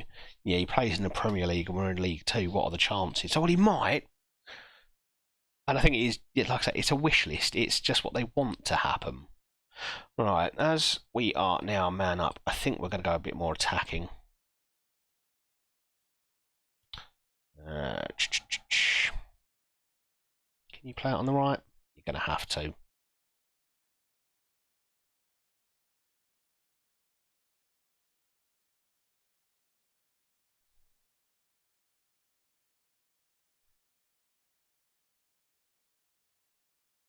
Let's get you forward and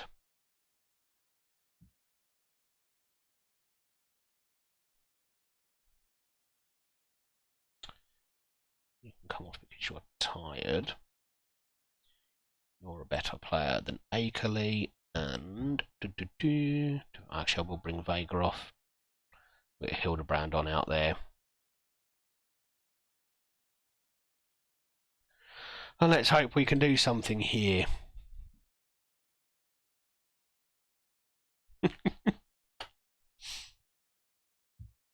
Yeah, it does. So, yeah, you mentioned Man United, you get clicks. Oh, we should have won that. Union Berlin just set out to stop us, but they've succeeded. But I mean, some of these performances are terrible. We're going to tell them so. Genuine silent or Messi. So interestingly, I had so there was a talk on Twitter about us potentially re-signing a former player who has been in the Championship for the last couple of years. And again, I think there was probably an element of hopefulness, but there might be just an outside chance of it happening. And this is a big step down for a player, Championship to League Two, no two ways about it. Even if you're going back to a former club, it's a long way to fall. And yet someone came out and said, I think we should be aiming higher. Now that's just mental. So you're basically saying we don't want a Championship player, we want a Premier League player to come down to League Two. So what I said was, well, I hear Messi might be available in the summer, so here's hoping. Messi in Medway, that would be something else, wouldn't it? Oh, I mean, they would get to play for the mighty Gillingham, so who wouldn't want to come to Priestfield?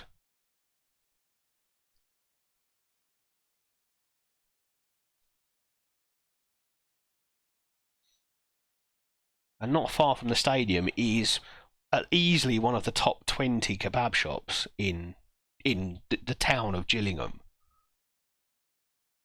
And if that doesn't sell it for you, I don't know what will.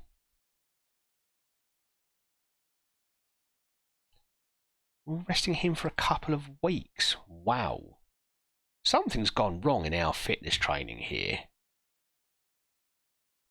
Should we send you on a holiday?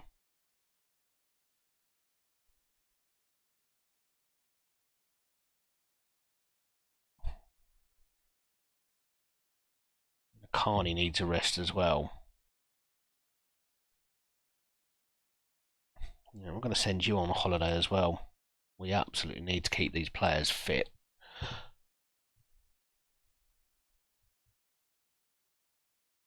Just going to check staff responsibilities and make sure I'm not responsible for training them. That could be a problem. No, Giacomo Morelli. He's responsible for all of that. Oh yeah, I can imagine, Chief, that pretty much every transfer window you're hoping that Gillingham don't get linked with any United players.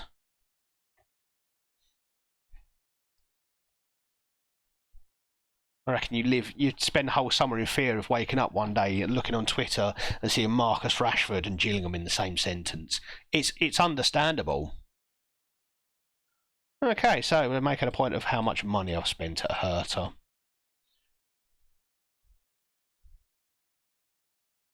Yeah, that's not good. I was expecting that to come at some point.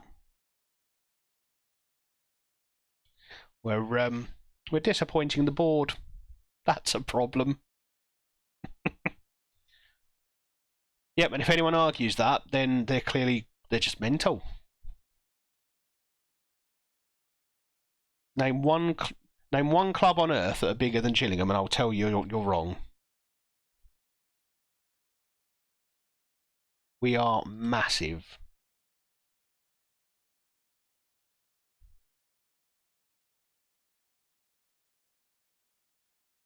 We're all getting excited because we're doing a little pre-season tour in Italy, in Como, and I mean, just seeing Twitter, everyone's buzzing about it. But that shows you the difference between a League Two team and a Premier League team. You guys will go to America not because that's what the fans want. That's just because, well, there's some money to be made.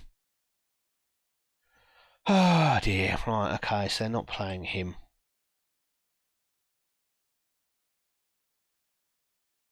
Might have to recall him.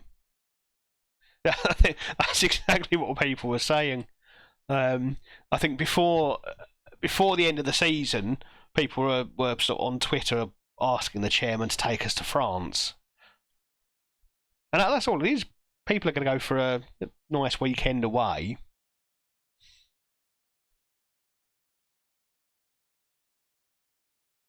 Exactly. It's I think it's relatively cheap to get to Italy, and full well there's plenty to do over there.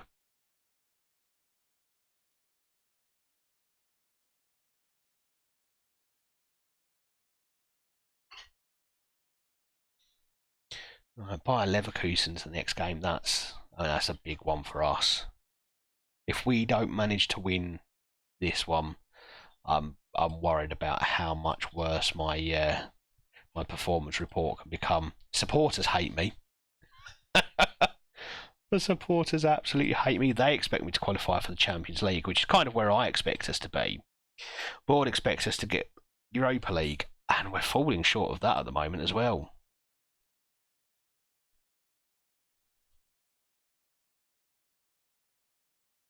I can't say I've looked at prices for what it would cost to go to America, but I can't imagine it's cheap.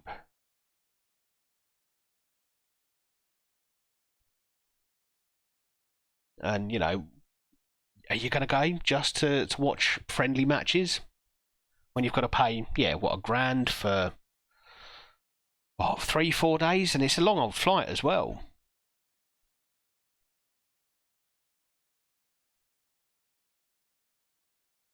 I'm not sure that I would do that.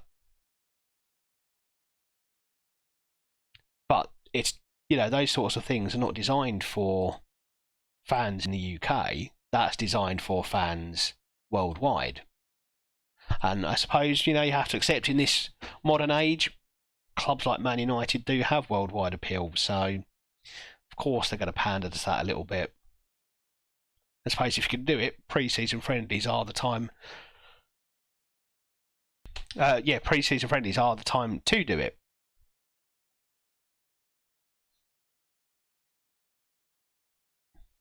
Although I draw the line at. You must have seen what questions about playing a single Premier League or round of Premier League games abroad in the US, for example. I don't know how much sway you've got over them, Chief, but if you could get United down to Gillingham, down to Priestfield for a pre-season friendly, that would be amazing. We had Crystal Palace last year, and I think it was probably better attended than a lot of our league games were in the end.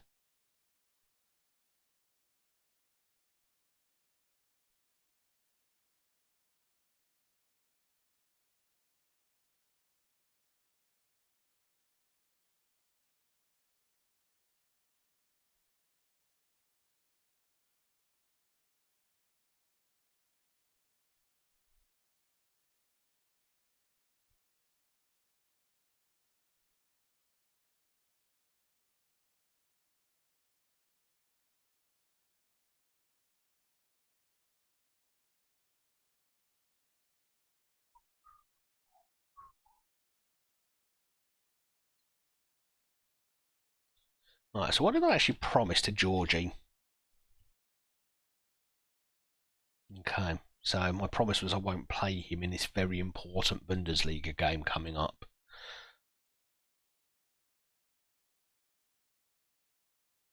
That was probably a bit silly of me.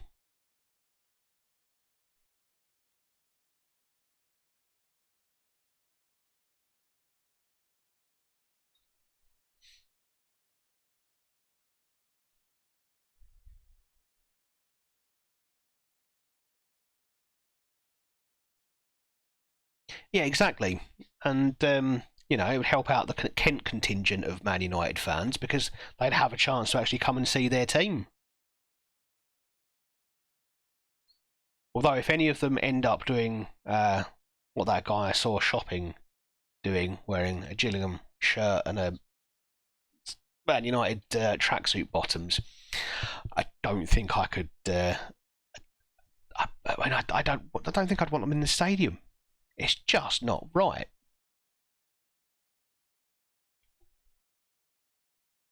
Yeah, I mean for us, it's huge.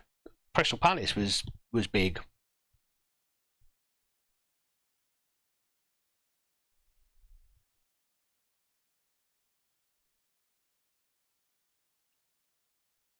I think before football and before English clubs had such worldwide appeal, that was fairly standard, wasn't it, for bigger clubs to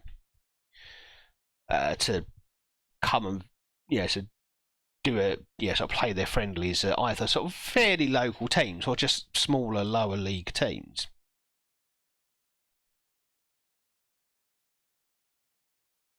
No, exactly.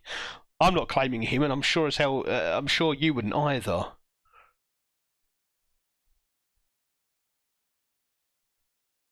I suppose to be fair, he could have been doing it on a dare. That's the only explanation there can be.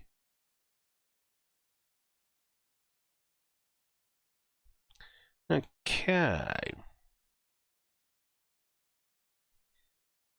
Buy out Leverkusen. You can't be ready for us. I'm really worried by how I'm not talking about it too much, but I'm really worried by how many news items are discussing my future at Hertha. And we've climbed a couple of places. We are getting better. And actually, a couple of wins, and we might start to get back towards the top of the table. But it's getting a little bit scary now.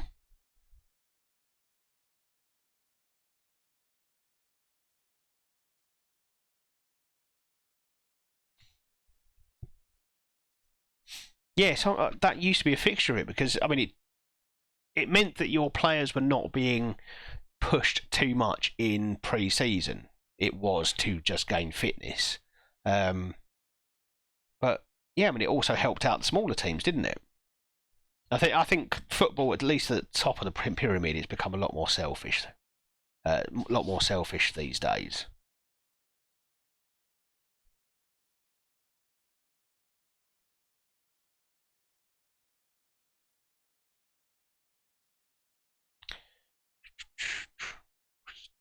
Right. What do you think we should do? Disassi? I don't want to play Disassi.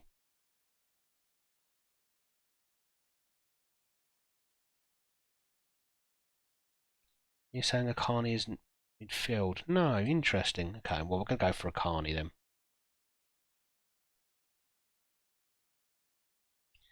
And Cristiano. You're resting, sorry.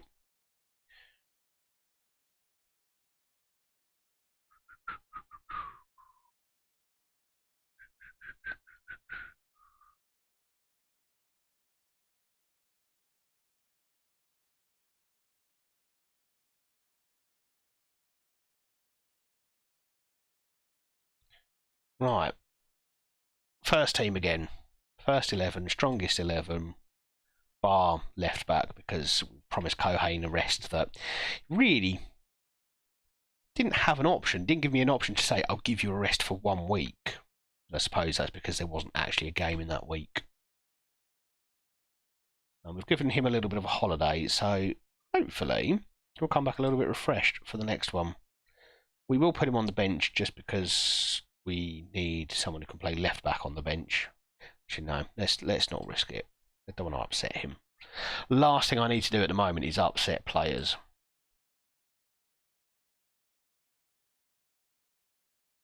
And partly because I don't have the standing amongst the players to survive something like this. So upsetting one player probably means it pushes me even close to getting sacked.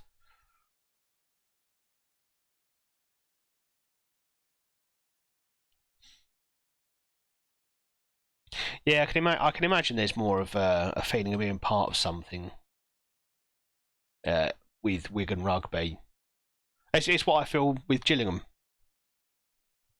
If I was going to a 30, 40,000 seat stadium that was packed out every week, I probably wouldn't feel anywhere near as part of it as I do in, a crowd of 4, 5, 6,000. Part of that's just natural, not feeling like you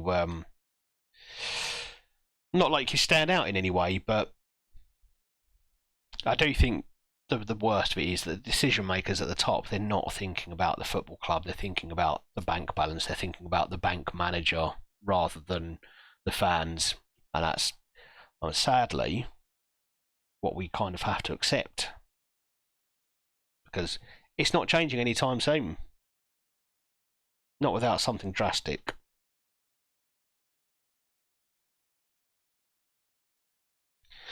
And we are having a pretty slow game with Leverkusen until we concede. Neither team's really created much.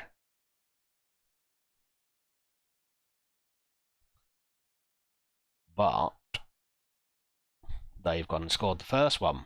Well, not good at all.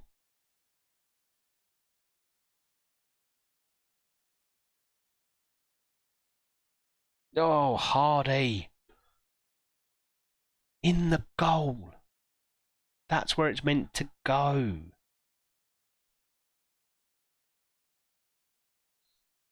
Well, passing's been fine. Possession's been fine. We're not creating much. We're not giving away much, but they score, we don't. That's the big problem. Okay. We're going to give this 10 minutes before we try and change things around a bit.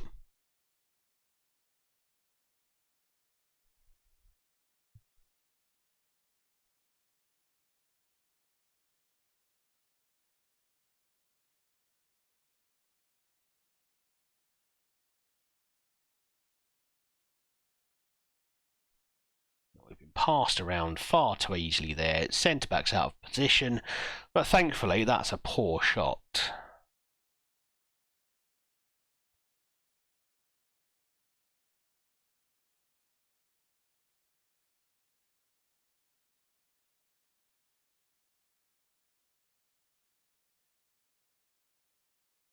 Curry, Burkholt, come on. Get him back in there.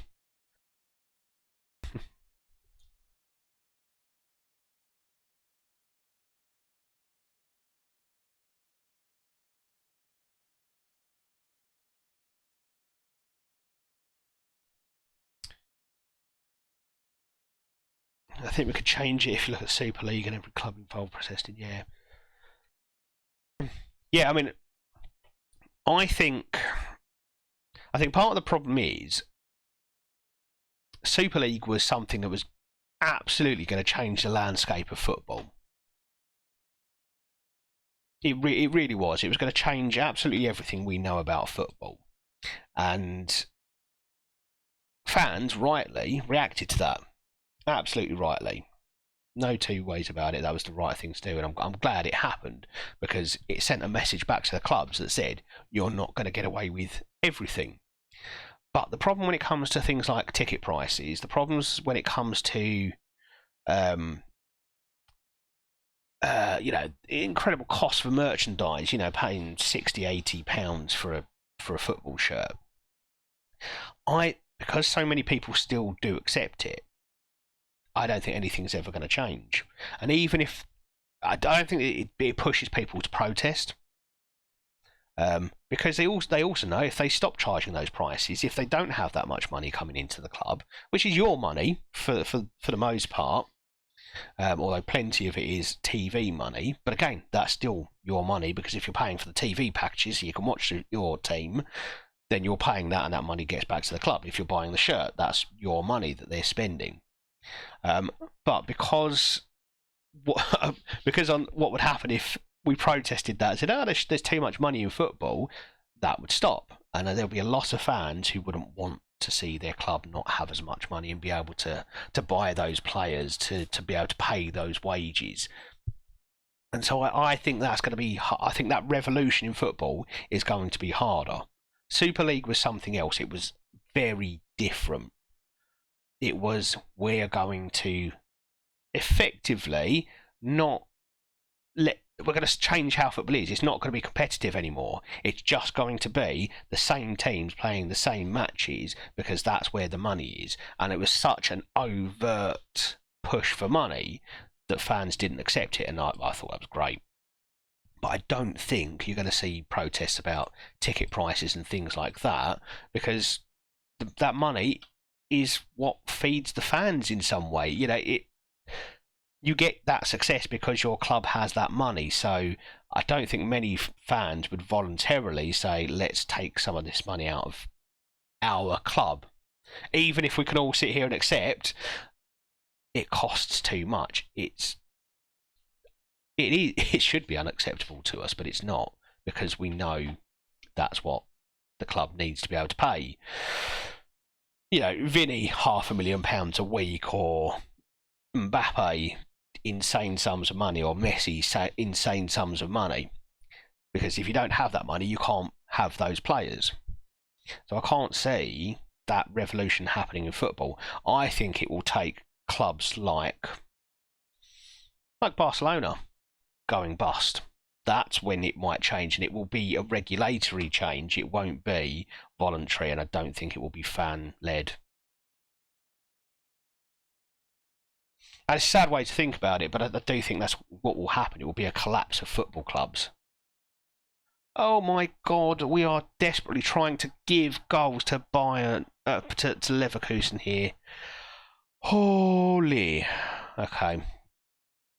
I need to make changes.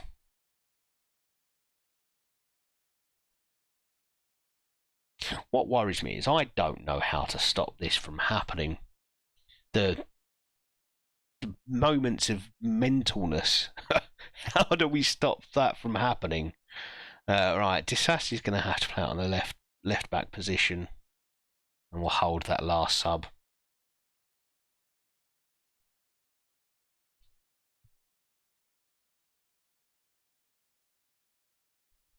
Oh yeah, I absolutely agree. I think fan ownership would be good, but again, for the reasons I've mentioned, I don't see it happening. There's not enough of a driver to make it happen.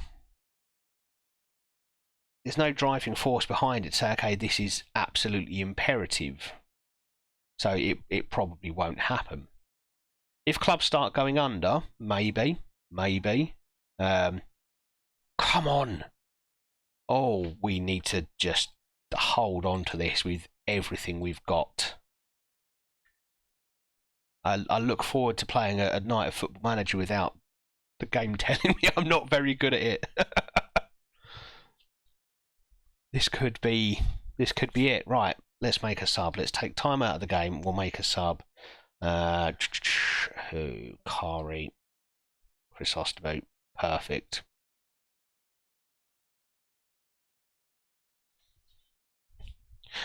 There's any number of reasons why it should happen. Like I say, football at the top is so bloated with money that it's just become a hotbed of corruption.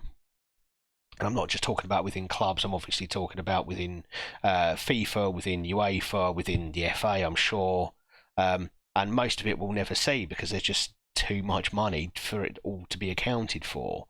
Um, and football is being taken further and further and further away from the fans, as we talked about these overseas friendlies, which are just for the Americans, are just for Koreans, are just for the Japanese fans, but they're not the fans who turn up week in, week out. The endless changing of football, the times and dates of football matches to suit television. That's not for the fans. That's money for the clubs. That's why it's done. All of these are fantastic reasons for us to change the system, but there's no, like I say, there's no driving force. No one needs it to happen. And while the people with the money are in control, they certainly don't need it to happen because they'll lose their place on the gravy train, won't they?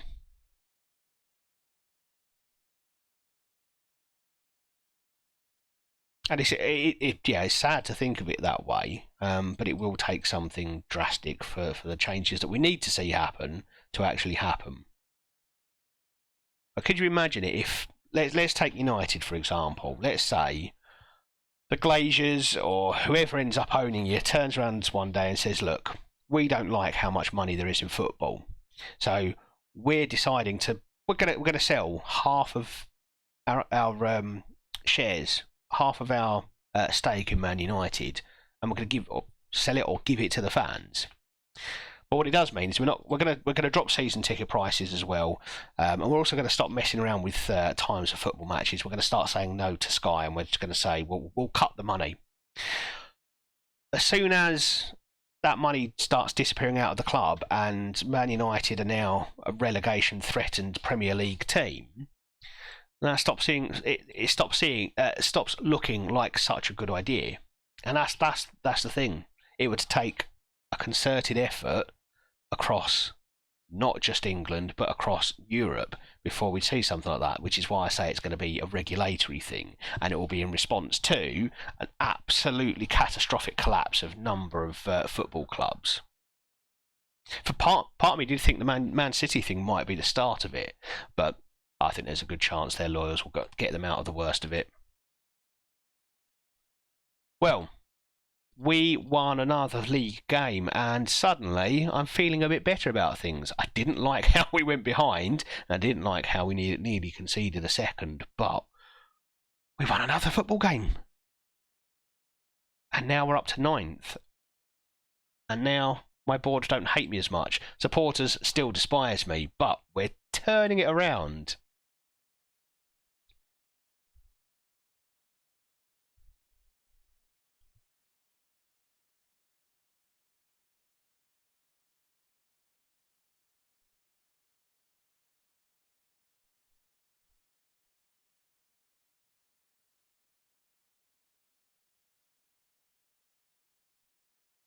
Yeah, absolutely, absolutely. And it's almost like you're punished because you are an actual local fan of one of these elite clubs. Like if you're a Londoner and you support Man United, you love the fact that your game's 12:30 on a Saturday, 5:30 on a Saturday, 7:45 on a Friday, whatever it may be, because you get to see them. You get to switch on your TV and watch that match. Whereas as the season ticket holding fan, you've now got to change your life to make sure that you can go and watch that match in person, because you've got the travel to think about. You've got the fact that you've got to work out when you're going to have dinner or when you're going to have lunch, or if you're going to how to rearrange that planned trip to go and see your Auntie Margaret. All of that has to change because Sky wants to be able to show that match to more people. They don't care about how many people actually watch it. They just want people to pay for it. That's probably more accurate. So for them, they've got to make the viewing schedule as attractive as possible.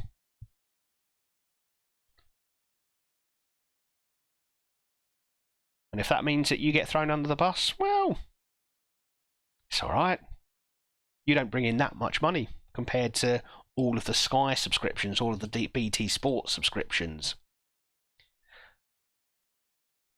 And that's one of the most depressing things about it all.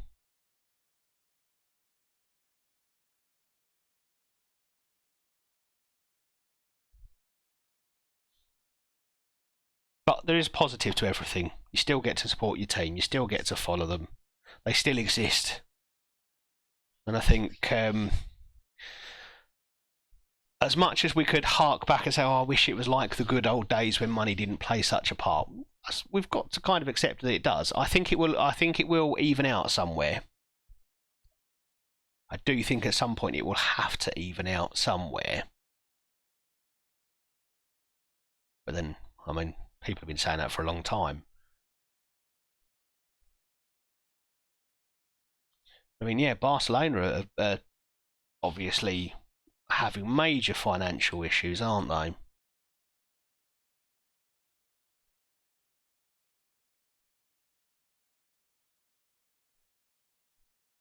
So maybe it's starting in some small way already.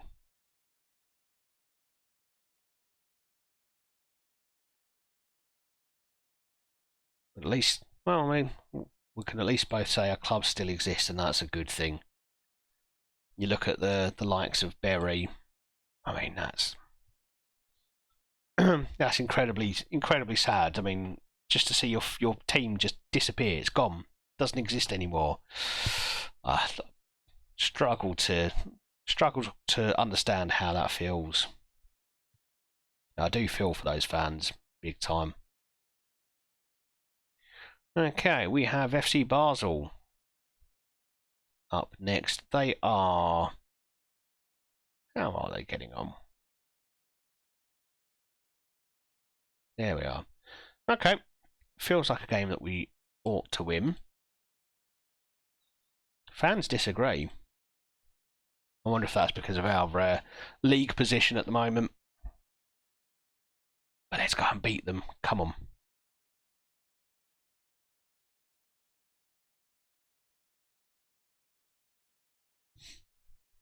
I also brought in a lot of staff, didn't I, that possibly don't speak German either. I wonder if that plays a part. Be surprised if it doesn't, you know. I now speak good German at least.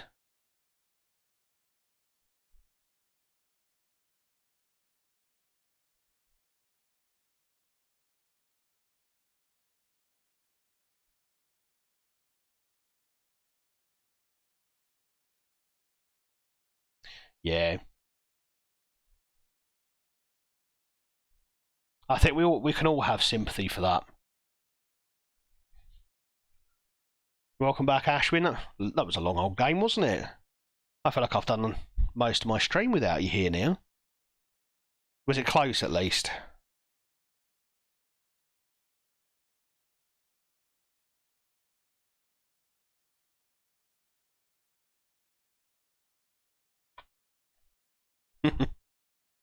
Nah, next one will be better. Okay. Right, let's go and mess things up in Sweden. In Switzerland. Let's go and cause some havoc.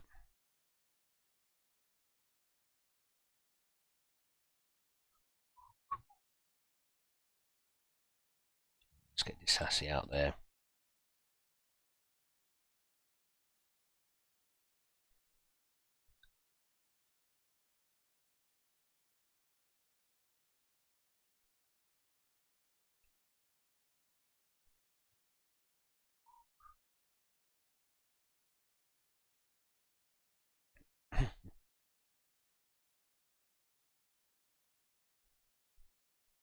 Enemy in jungle with decent rest feeded the asses off. I mean, I honestly don't know what you've just said there. I know what all of the words mean. I just don't know what they mean in that combination in relation to League of Legends. I need to watch more of your streams to try and pick it up. Right, we're going to give Kari another run out, I think. And Let's get Herrera a match. Hildebrand can start one because he still doesn't seem to be shaking off whatever problem he's got there. And Vega hasn't really done anything wrong. Probably does deserve a bit more game time. And then obviously Hardy and Cho. That's a no-brainer.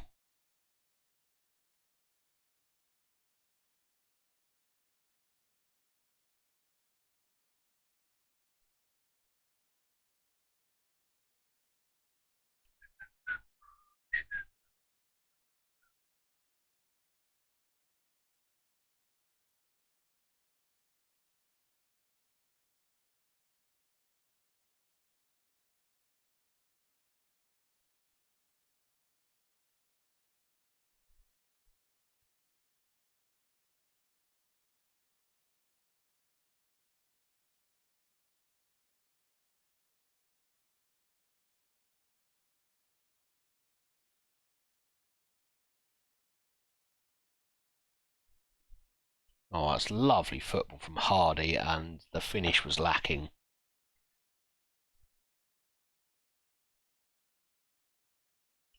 I think this switch to the 4-2-3-1 has done us quite a lot of good. Haven't quite got the squad set up for a 4-2-3-1. I think we're lacking a bit of quality in defensive midfield positions. But I thought we were scoring a goal there. But actually, with the squad that we've got, it's pretty much a first 11 and not much beyond anyway, even in the 4-3-3. So I've probably not damaged the squad makeup that much by changing 4-2-3-1. But the results we're getting are much better, and that's the main thing. That's the important part.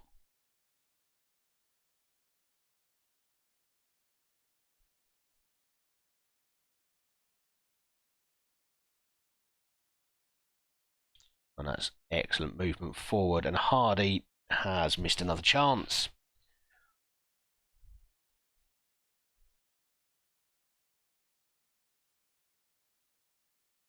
How many goals has he managed for us so far this season? Not as many as he should, I think.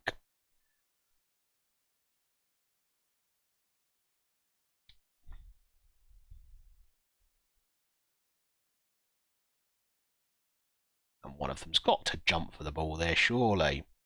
Hildebrand now. Across for Cho, and oh God, Football Manager, what are you doing to me?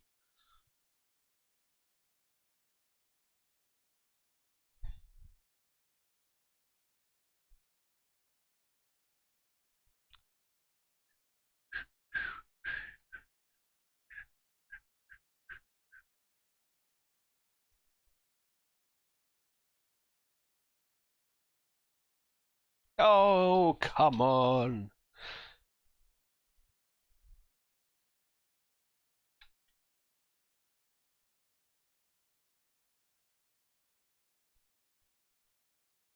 Let's get a croc rave going.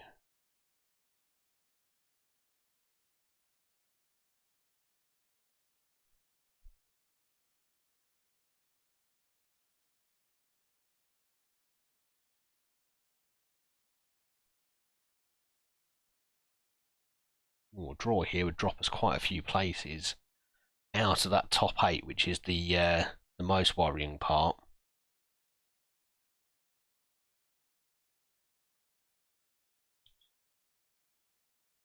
And on the positive side, though, if any team is going to score, it's most likely to be us, because Basel really haven't presented any threat so far. But as I say that, they are building their way forward, but we intercept fairly well. And now it's our turn. We just need to find that one cutting edge pass, that one finish, and I'm getting frustrated with this. We need to score more goals.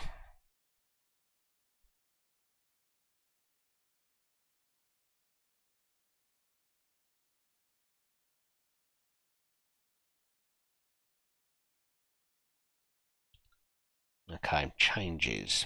changes. Let's get Vega off and we'll get Diamande on. I think Kari off, Fort and Keeley. We'll swap those two in their roles. So I think what I'm going to do is I'm going to make this boy on the attack duty. See if I can get him further up the field. So honestly, I didn't do anything with that, Chief. Twitch allows you to animate one emoji when you're at my level of following and subs, and it offers to do it for you. So it will just take the emoji and give you a few sort of random options. Well, I say random, few set options on what it will do. So one is, yeah, the sort of what they call the rave, and you've got some that just shake or they sort of slide in, slide off kind of thing. So yeah, Twitch did that bit for me. I just basically plugged in your emotes and said, yeah, make this ravey, which I think is cool. Oh, you're not breaking your laptop, are you?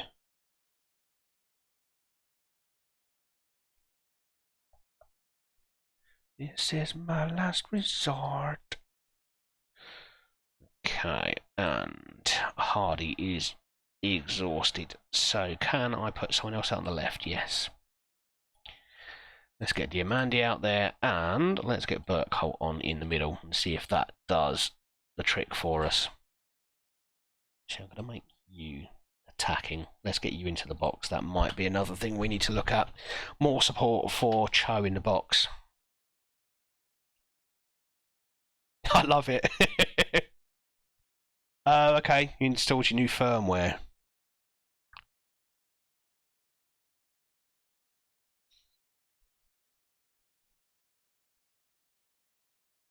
So I've got 3 more emote slots to fill. So if you think of any ideas, I was actually thinking I probably would like one for raids.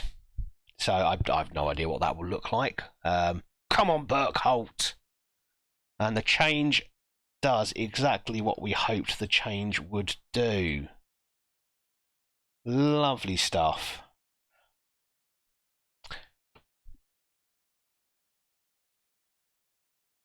Yeah, I think I might have to put that attacking midfielder on an attack duty, so they're in either a second shadow striker or attacking midfielder on an attack. But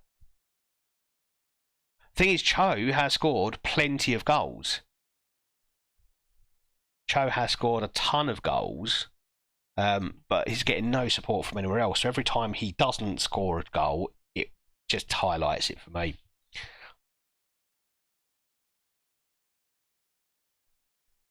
Yeah, but if you're happy to make them, I'm going to keep them coming. I will obviously still attribute them to you, so you get full credit for your artistic ability.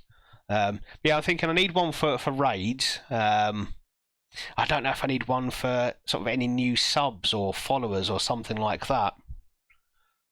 What I've got, I can't say I've got anything in mind. Can't get nothing in mind. Nothing that screams, this is how I want it to look. I just want one that says raid, but again, what accompanies that? Anybody's guess.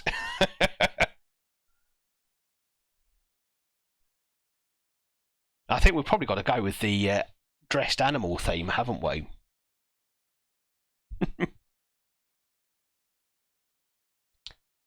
Well, it's another win. Maybe we're not so bad as a team after all. Oh, okay. Eggs, chickens hatched. Let's just calm ourselves down there. But again, it's another goal that's come from absolutely nothing.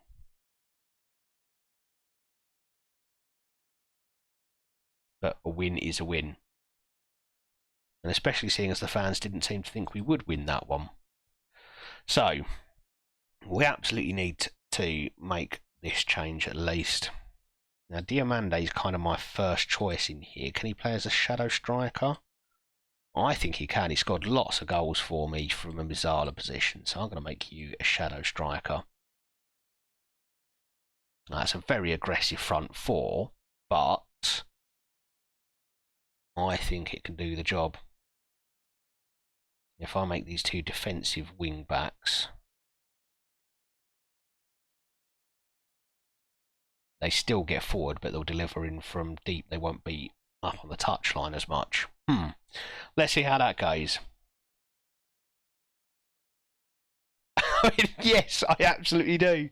A dolphin with a bucket hat saying raid would be the perfect emote. I can't keep resting him. What is going on? I sent him on holiday, didn't I? And I gave him a rest for the Bayer Leverkusen game. Yep. No, we'll just rest him from training for a couple of days. In fact, we'll rest the whole first team.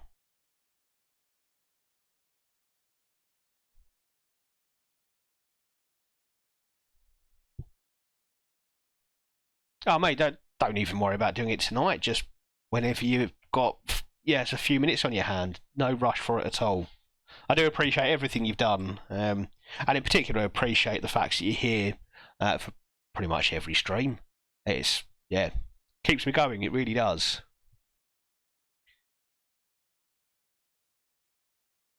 Because don't get me wrong, I quite enjoy sitting here and narrating the game and commentating on how things are going. But I just enjoy the chat more than anything.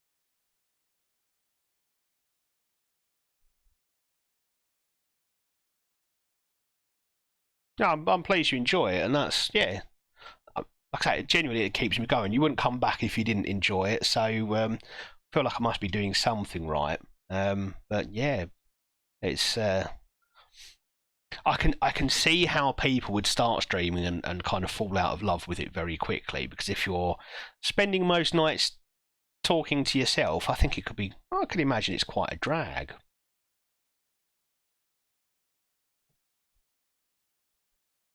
Well, they're not necessarily for me, because I'd quite happily sit here and talk to myself while I internally debate what I'm meant to do. I found a PNG of a dolphin man, and it's making me piss myself laughing. Okay, yep, yeah. Look, if it's making you laugh, there's a good chance it's going to make me laugh. So get a bucket hat on him, and let's have the word raid printed on there somewhere, and I think we're good to go.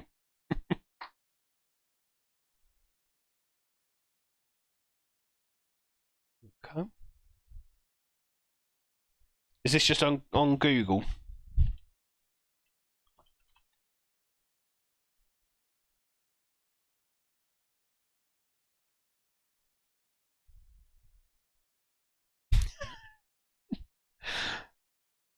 Which one is it? Is it this guy? Oh god.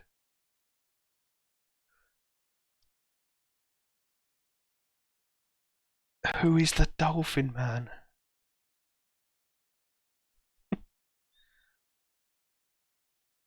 Just... Oh, that might have to be the animated one.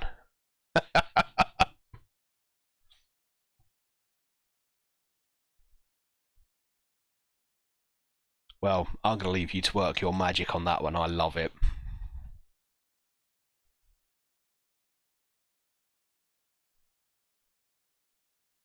Okay, so we've still got money. We might be able to strengthen a little bit in January, but it is pretty much going to have to be one in, one out. Mostly so we can bring in the new person, put them in the Conference League squad.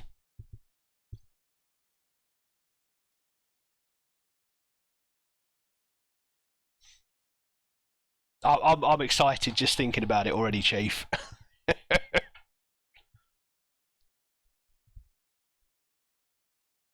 I already can't wait for the first raid with that emote. It'll just be me and you posting it, but it'll be lovely.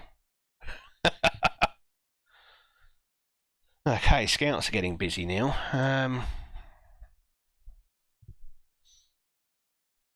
Hello, Ian Cottam. Oh, let's get you on the shortlist. 3-star current ability, 5-star potential, excellent finishing, pace, height, heading. Yes. Just yes.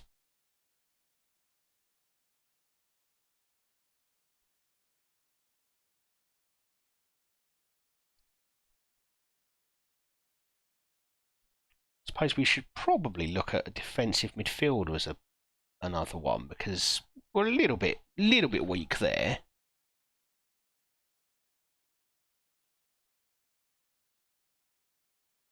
You're a fullback, are you? Okay, not quite what I'm looking for.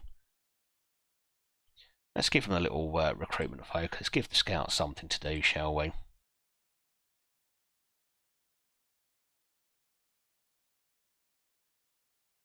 See what they come up with.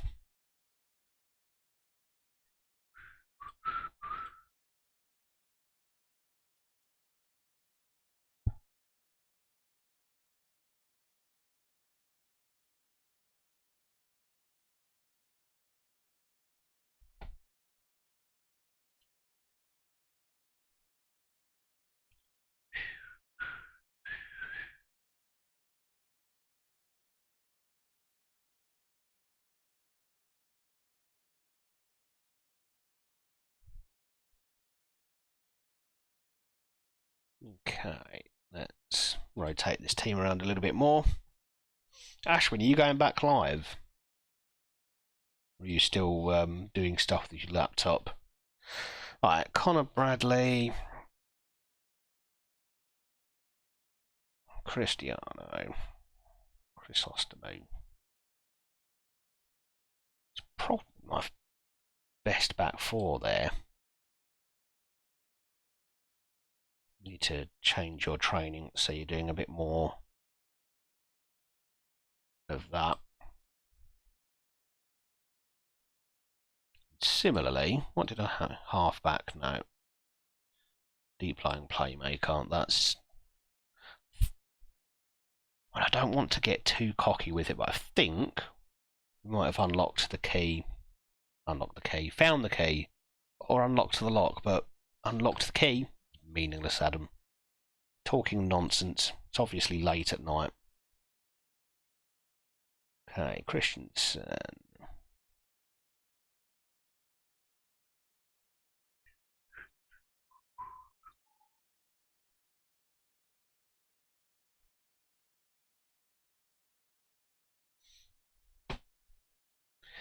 Don't even think I'm going to bother putting him on the bench.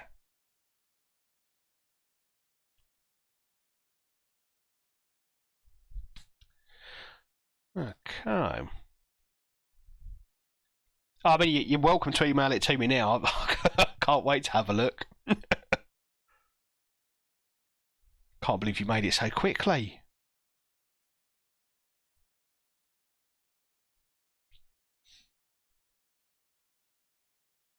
And the great thing as well is that while I can only have 5 active emotes, I think I can rotate them around as much as I want. So if ever you just come up with an idea that tickles you, go for it. I'm quite happy to add it into the rotation.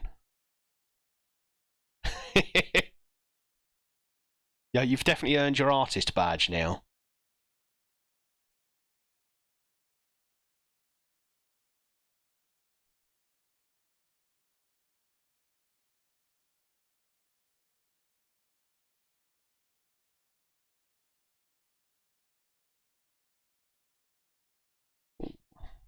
Way over the top.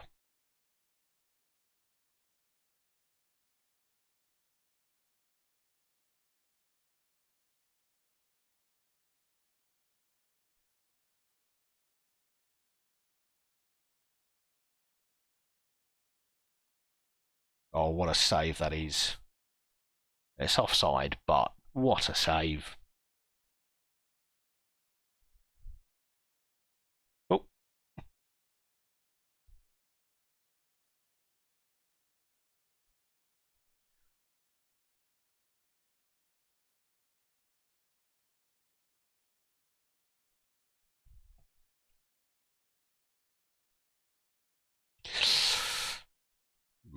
Wolfsburg are all over us at the moment.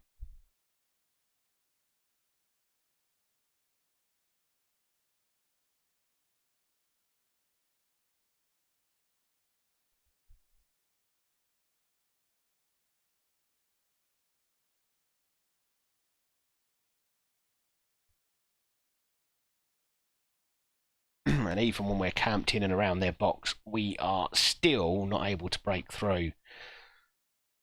Okay, this is a tricky game.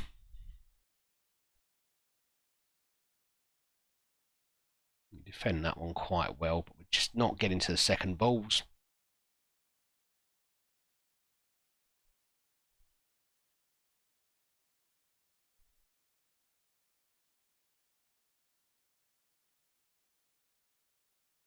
Ah, no. Okay.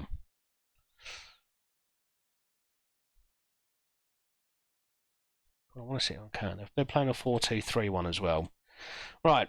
I'll encourage the team. And that's not what I want to see.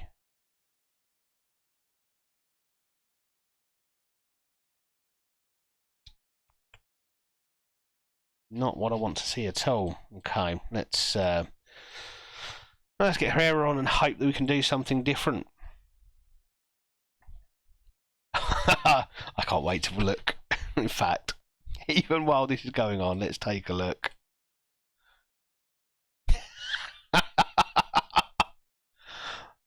Oh, that's perfect. That's absolutely perfect. Right. Even if I upload it now, it needs to be approved, so we won't get to use it on this stream. But yes, just yes. You are a genius.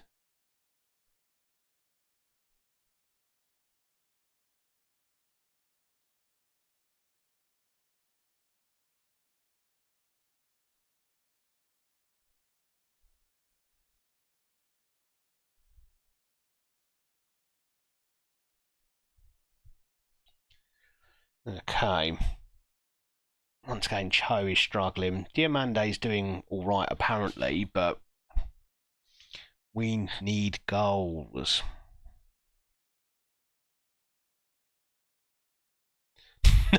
I'm going to have to look this up to probably after the stream. Who on earth is this Dolphin man? And Cho has scored, but I'm worried he's offside there. I don't see how he's not offside. Yeah. Promising though. Let's go again.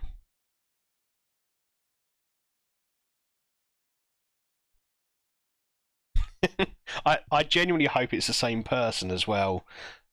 Just looking at it going, what's going through their heads?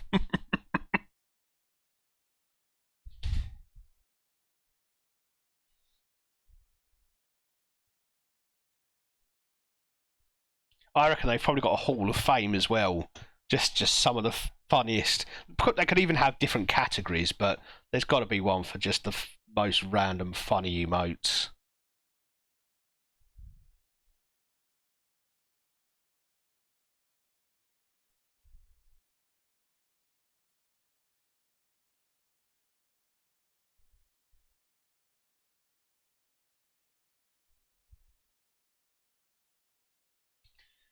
Come on, let's get this goal.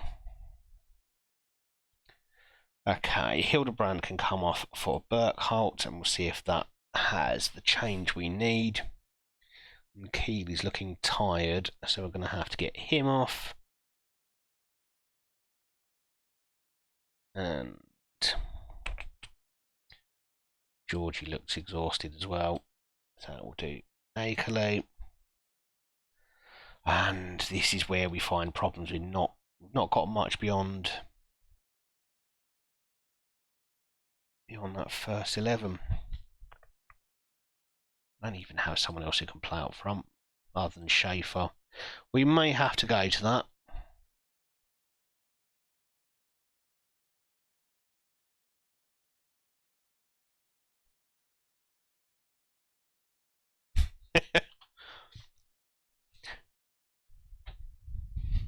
That might be up there with the Dolphin Man.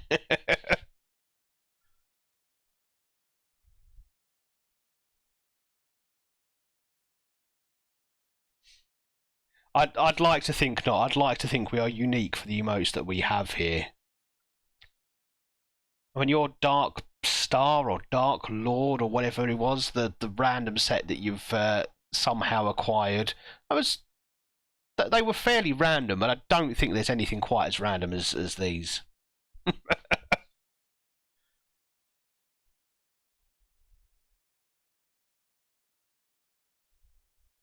Come on, Burkholt, do it again. Oh.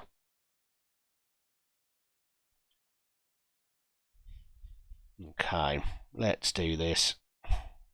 Diamond is the one we're going to sacrifice. And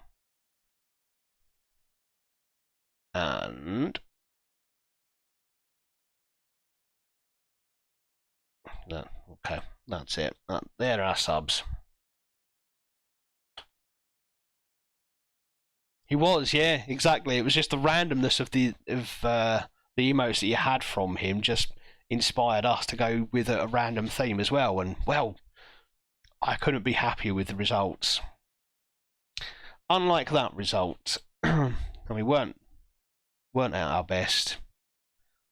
Can't say Wolfsburg didn't deserve it, although we did create some chances in the second half. But we're just not good enough at taking them.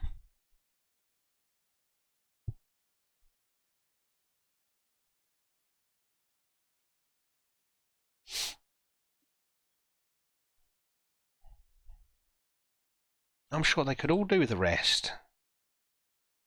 Germans have a mid-season break, don't they? Yeah. Well, all I can say to these boys then is they need to suck it up.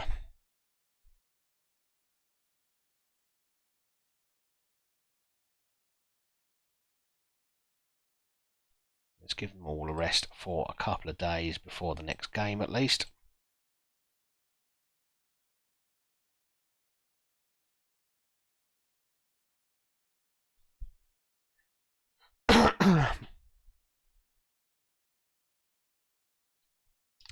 Say anyone to have an email for a new follower, a new sub, or something like that. Yeah, I reckon a new sub would probably be, well, actually either.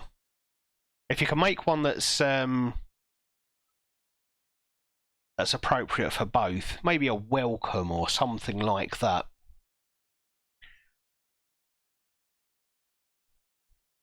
Yeah, welcome, I think might be the one.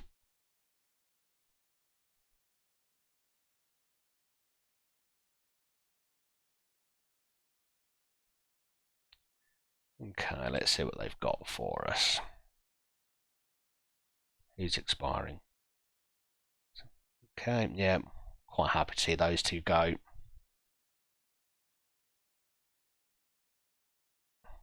He has a prominent spot on the squad planner just because I've got no one else. Englishman in Michigan. Oh, that was hard for me to say. Englishman in Michigan. Thank you very much for the follow and welcome. Unfortunately, we don't have the utterly random emote for you, so we're just going to have to give you what we've got. But thank you very much for the follow.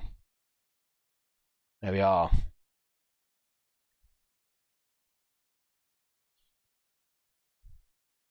So I've got to ask the question, are you actually in Michigan?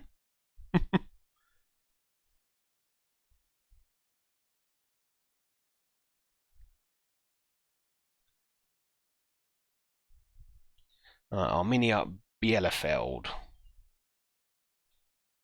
Well, welcome to the stream. How long have you lived in the US then? Is this your way of is following a Football Manager stream your way of finding a little bit of home while you're out there?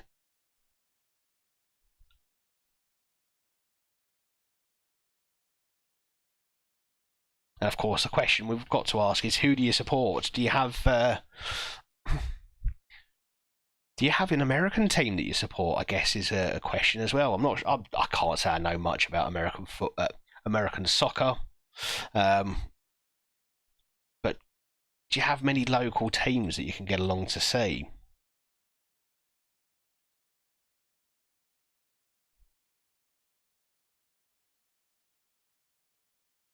Lots of questions there. All the questions I've got. Okay, we need to make some changes from the Wolfsburg game, not least because our team are getting injured, but they're all exhausted as well. So let's clear them out and start again. Bradley's played really well of late, but I think we give Disassi a shot out there. Can't drop Cristiano. Chrysostomo, I think, was one who was feeling the strain a bit, so we'll give Vandenham a chance. And give Akerley another run out because his form's not much worse than Georgie Cohane, so I don't see any reason not to try him, even if he is young.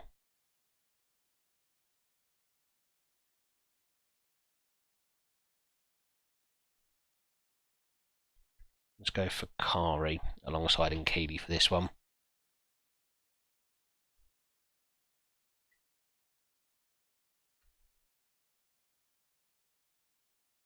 That's incredible.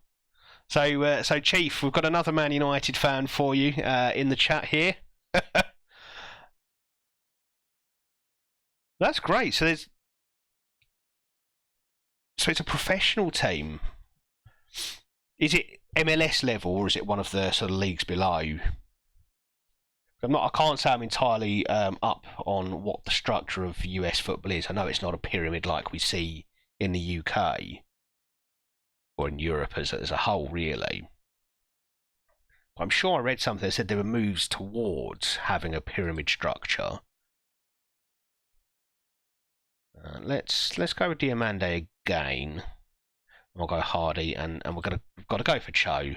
I kind of wish at this point that I could sub Cho out, but Schaefer, who is my second best option, hasn't scored yet at all this season.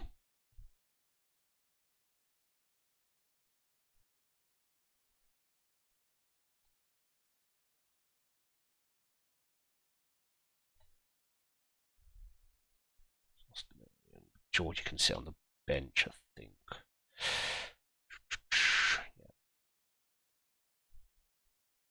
Look forward to Dor coming back.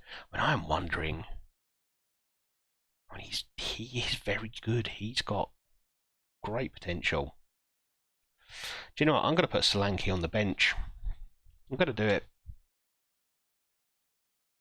He may have a run out. We'll see how things go.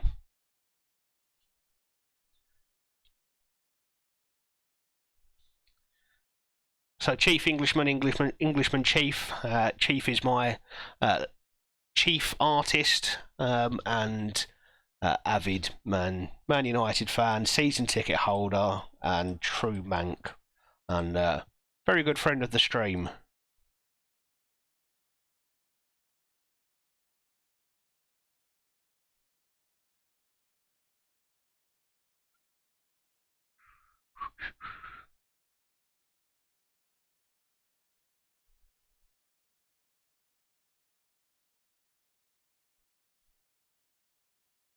Oh, that's nearly the perfect start for us there.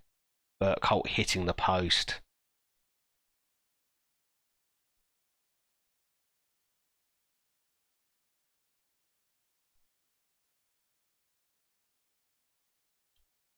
So it's level below MLS. Okay. Is it still a national championship? USL championship, or is it regional? And is there ever going to be promotion and relegation, do you think?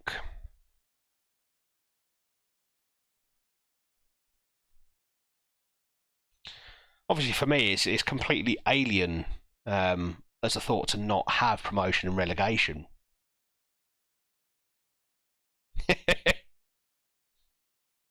You absolutely are, chief artist. Oh no, what's wrong with the mouse, Ashwin? I did have a look to see if I could bring your stream up, but saw you weren't on there.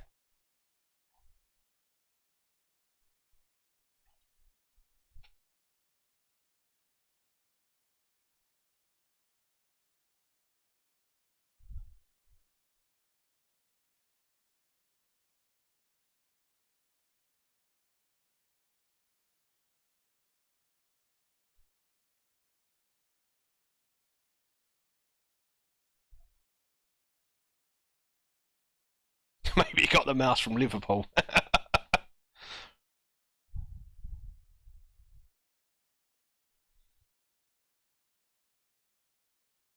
It just disconnects. Yeah, see, this is. I mean, like I said earlier, it's been a long time since I've tried a wireless mouse, but I found that happened far too often, and I could not work it out. Only works with VAR.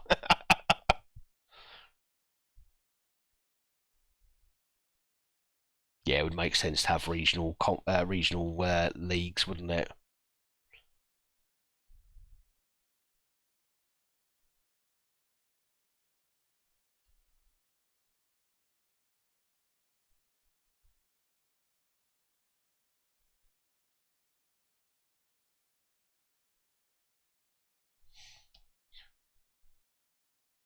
Do you think there's a realistic chance of promotion relegation, even if it requires, sort of mass expansion in the MLS? So we're sort of waiting until clubs are at the same level as MLS clubs, MLS teams, before they get admitted, and then potentially sort of breaking the league up into a couple of tiers from there? Or do you think it will just be a kind of a closed league for a while? And it's quite, as much as not having promotion and relegation is an alien thought to me, I think it's an alien thought in America, isn't it, in American sports, to have promotion and relegation.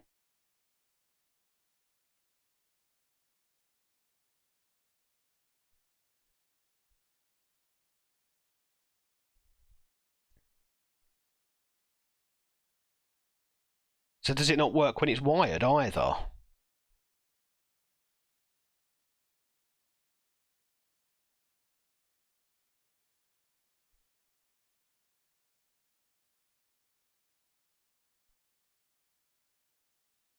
Oh, it doesn't have a wire connection.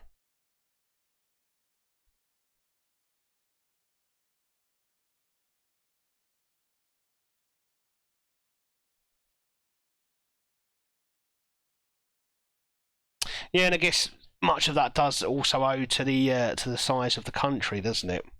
It becomes very expensive to. I suppose in terms of travel distance, it'd be similar to having a European competition set up for every weekend.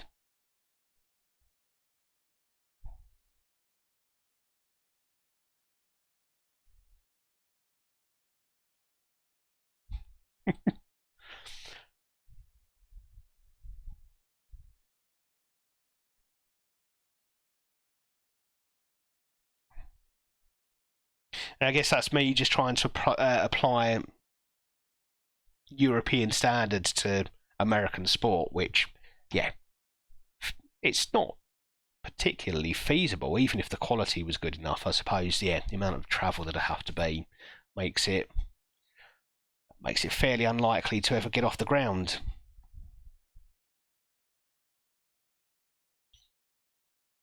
Chief, that sounds amazing. I'm pausing because I know I'm bad at this. That sounds amazing. Yeah, Bear, flat cap, drinking coffee, saying welcome. That, yeah, perfect. Absolutely perfect. We're going to get Hardy off because he's not had the best of games, and we are going to get Slanky on for a game. Let's see how he does out there. At youth level, they're 90-minute drive away. Wow.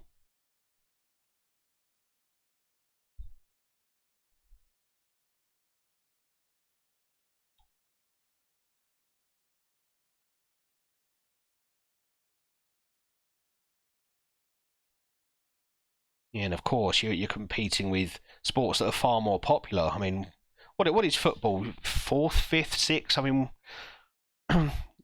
in terms of popularity, and I don't know how you necessarily measure that. Is it by attendance or viewership on television or something? But it's probably not particularly high up, is it? So yeah, you've got to go some to keep them interested, and when they've got to drive for an hour and a half to get to get to training, get to games, probably up against it there. Okay, let's get off those tired legs one last time.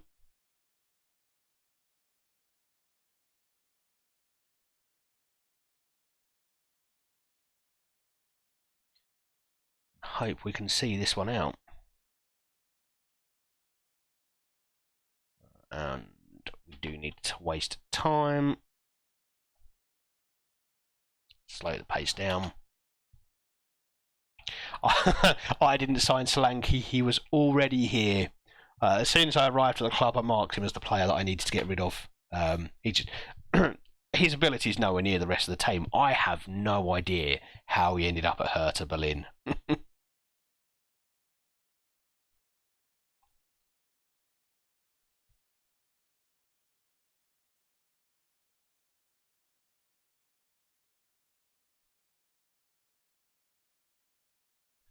Detroit City pulling around 6,000 per home game. That's not bad at all. If you say the quality is around League Two level, and being a Gillingham fan, I know what League Two level football looks like, and we weren't pulling in 6,000 this season. It was getting better as the season went on because our form improved, but I don't, I don't think that's bad at all. I'm genuinely surprised to hear that games below MLS level get that many supporters. yeah, return that mouse.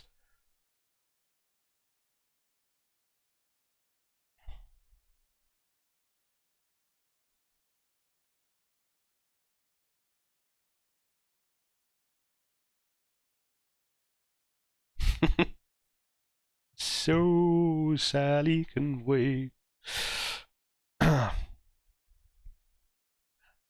Yes, that's something that in the US you've got far, far better than we've got anywhere in Europe. Women's football is far more advanced.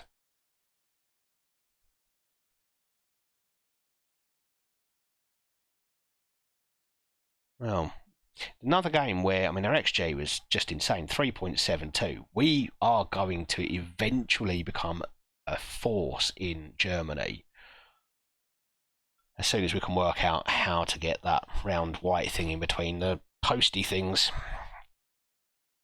But we are starting to move up this league slowly, but we're now just 3 points off 7th.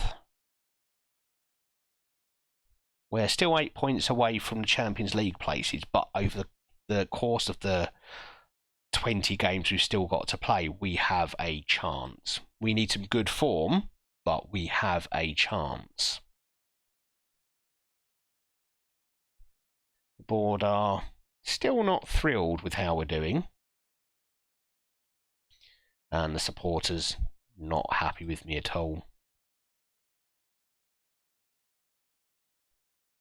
Okay, let's go and beat Freiburg and see if we can make everyone a little bit happier. And then we are going to call this stream to an end.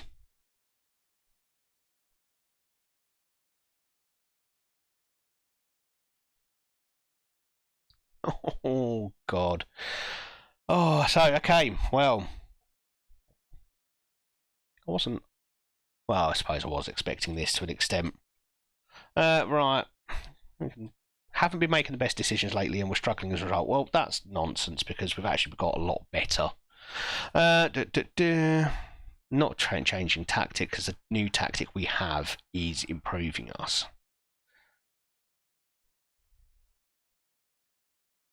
I mean, that's very true.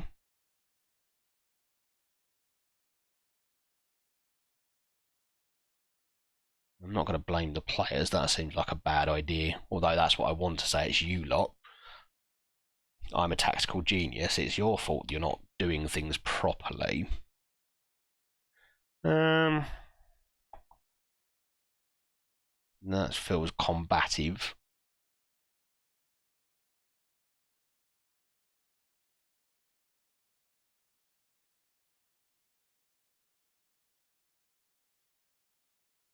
Okay, perfect. That's a good answer.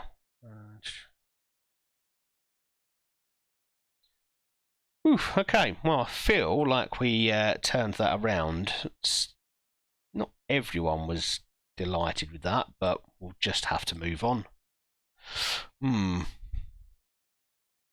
that's the first time I've had, first time in FM23 I've had players come to me and say they're not happy with my management.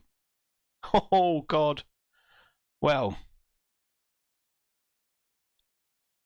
we could be ending the stream no longer as Hertha manager. Oh, dear.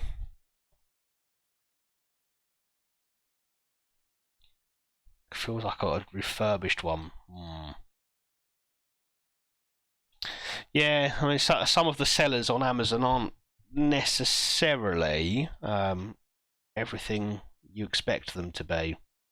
Hildebrand really needs to start pulling his socks up. I think he's going to lose his. Well, no, he's definitely going to lose his starting place. Burkholt can start on the right wing.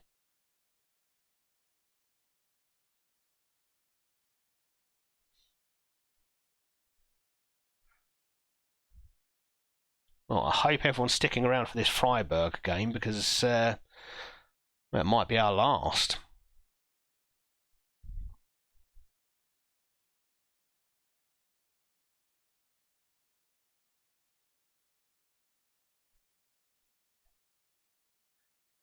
And while I accept that we have underperformed so far, the form actually is better now than it was at the start of the stream.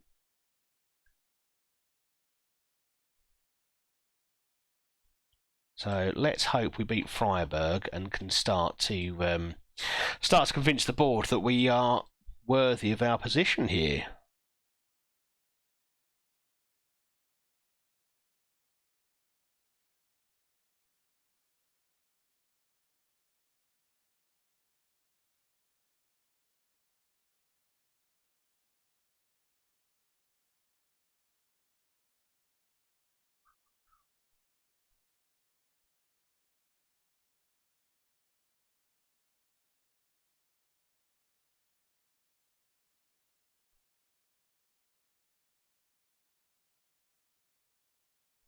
Okay, well, it's the same 11 that we've used for a while now, or for the most part it is.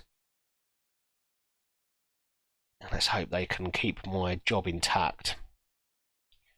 I take that threat very seriously.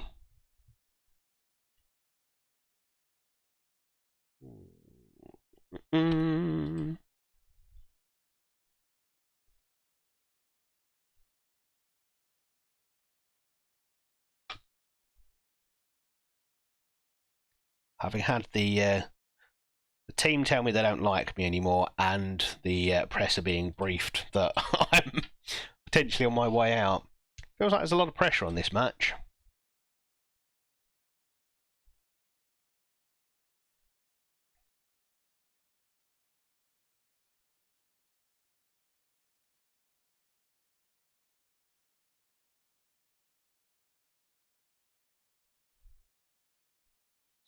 Get one of them back on cover. Got two strikers up front, so I need someone tracking that run. Burkholt now gets into the box. Get it over for Cho, please. And the chance goes begging, but Bradley does at least pick it up.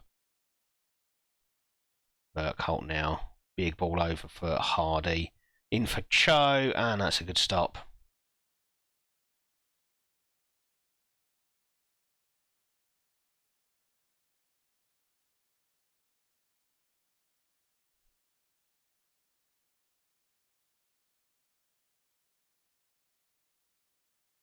$18 points behind Bayern Munich already. That's I'll probably go some way to explain why we're not flavour of the month at Hertha at the moment.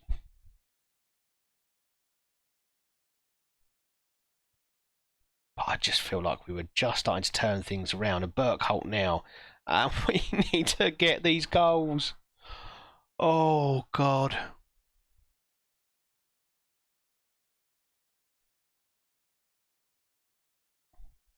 And that's the last thing we needed, right? Simon Hardy is injured. So Ralph Dorr is... Well, thankfully, he is actually back from injury himself. So we do at least have a ready-made replacement, though he is only 18.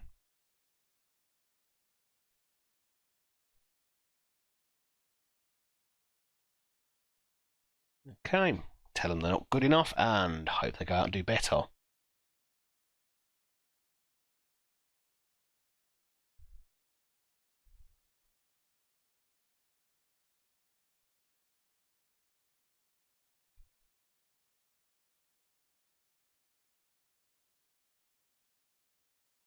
Put a foot in. Okay, well, actually, let them do that if that's what they want to do. But don't do that. Okay. We are very much our own worst enemies.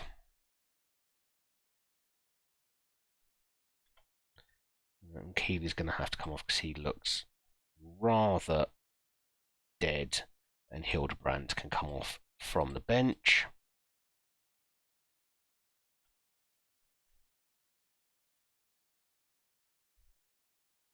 Actually, can I change the bear for the emote to an octopus? You make it whatever you want, Chief. You are the artist here. I will go with whatever your heart tells you.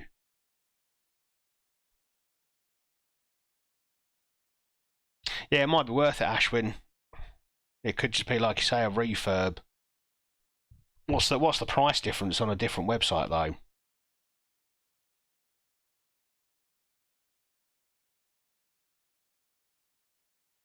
It's probably worth paying full price just to be confident in what you're ordering.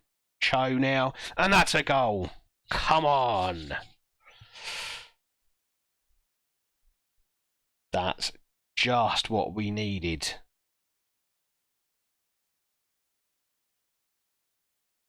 350. Wow.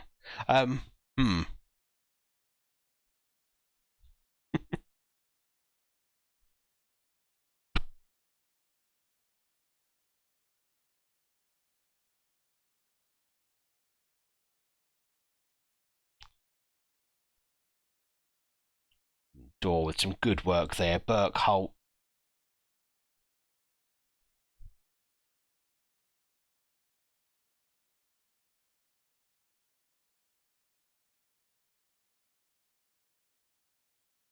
Okay, so still a discounted price,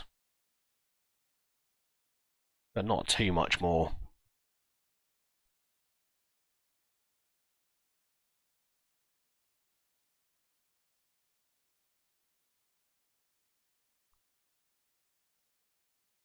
And we are definitely doing our best to give goals away here. Almost every goal I've seen us concede tonight has been as a result of us losing the ball.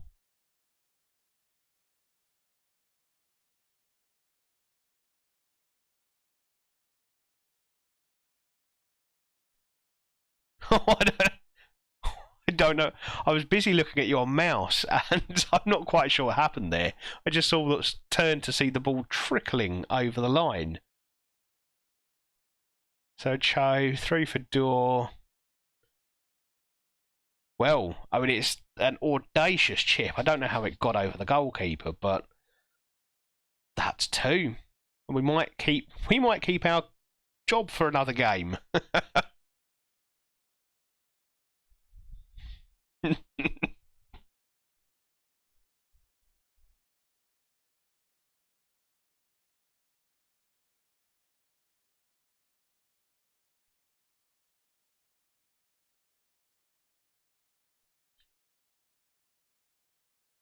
Well, now we're starting to play with a bit of swagger. Let's see if we can go and rub this in and get a third. Although, at the moment, we're the ones having to do the defending.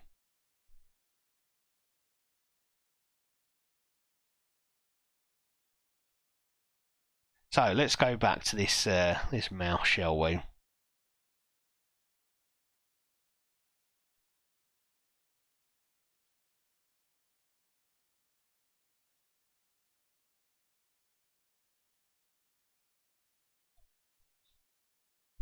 Have you used that website before? I'm always nervous about using new websites, especially when the deal looks too good to be true. Okay, changes. Brandon Ham, Sassy, and that's all we can do.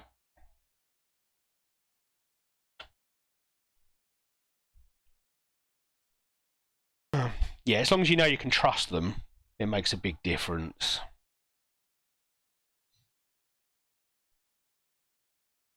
Whenever my wife wants to buy something online, I have to make sure that I'm aware or I've heard of the website. I have to do a bit of research because she'll quite happily go and buy stuff from websites without checking them out. And thank God that was disallowed because I was getting a little bit scared for the last 10 minutes there. Yeah, see that generic raid emote. I can't wait to see what you've come up with. Oh no, I've seen this one. I've seen the raid. I can't wait to use that one.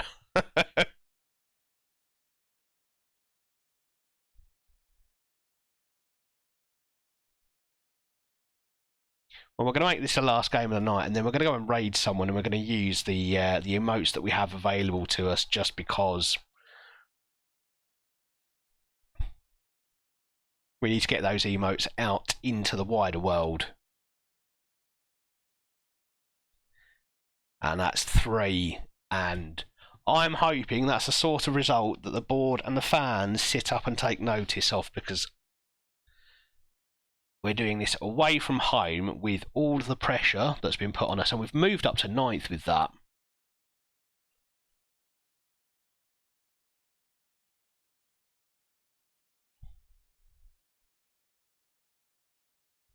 It's annoying when you pay up front and you get something that doesn't work, because you can bet that they don't make it easy for you to get your money back. And yes, that is. We're on the recovery. We are recovering. We're on the way back up the table. Yeah, they can rest in the winter break. And thank God Cho chose this time to pull his socks up.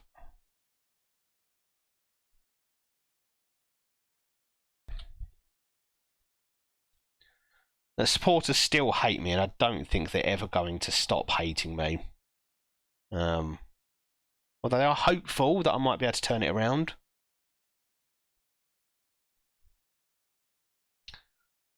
Well, we finish at the 9th, so we've moved up 6 places. We're away from the relegation zone, and we are now in a position where we can potentially start putting pressure on the European spots, which will hopefully get the board off my back and eventually might get the supporters on my side. Interestingly, they're saying here that they want me to qualify it for the Champions League. Here, they want me to qualify it for the Europa League. Which one's the one they're going to measure me against?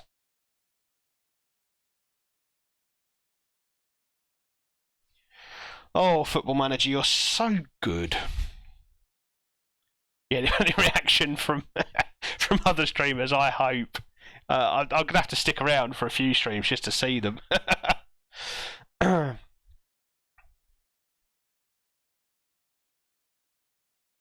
Okay, so when you buy stuff off Amazon, you sort of delay payment, do you? That's a good idea. And yeah, I think the fans will love me if I manage to win Champions League at some point. But I was very ambitious for what this season would look like. We were going to qualify for the Champions League, and the next season we were going to win the league and potentially get it into the latter stages of the Champions League. I'm going to have to revise that a little bit. I'll just be glad if I make the top 6, I think.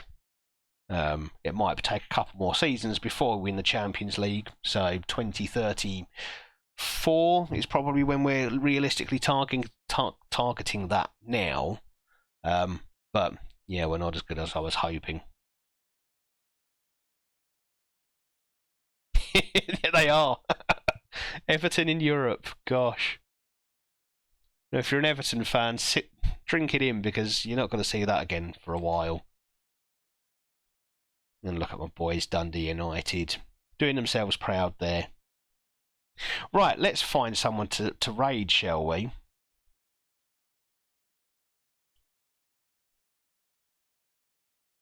Let's go and give Northern Pilgrim a raid, I think.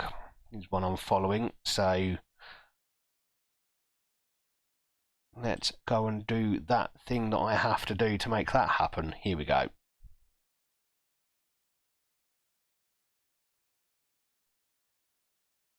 Well, once again, it's been a pleasure. Ashwin, so glad you could join us. I hope your mouse problems fixed sooner rather than later. And Chief, mate, the entertainment is always high level. And I can't wait to get those next 2 emotes up on the stream, because, well, I mean, they're just incredible. You're quite the artist. So let's go over and raid Northern Pilgrim, and I'm not streaming again this weekend. Damned social life is getting in the way. But we will be back on Monday, and I promise there'll be a stream next weekend. So thank you very much for joining me, and I'll see you all next week.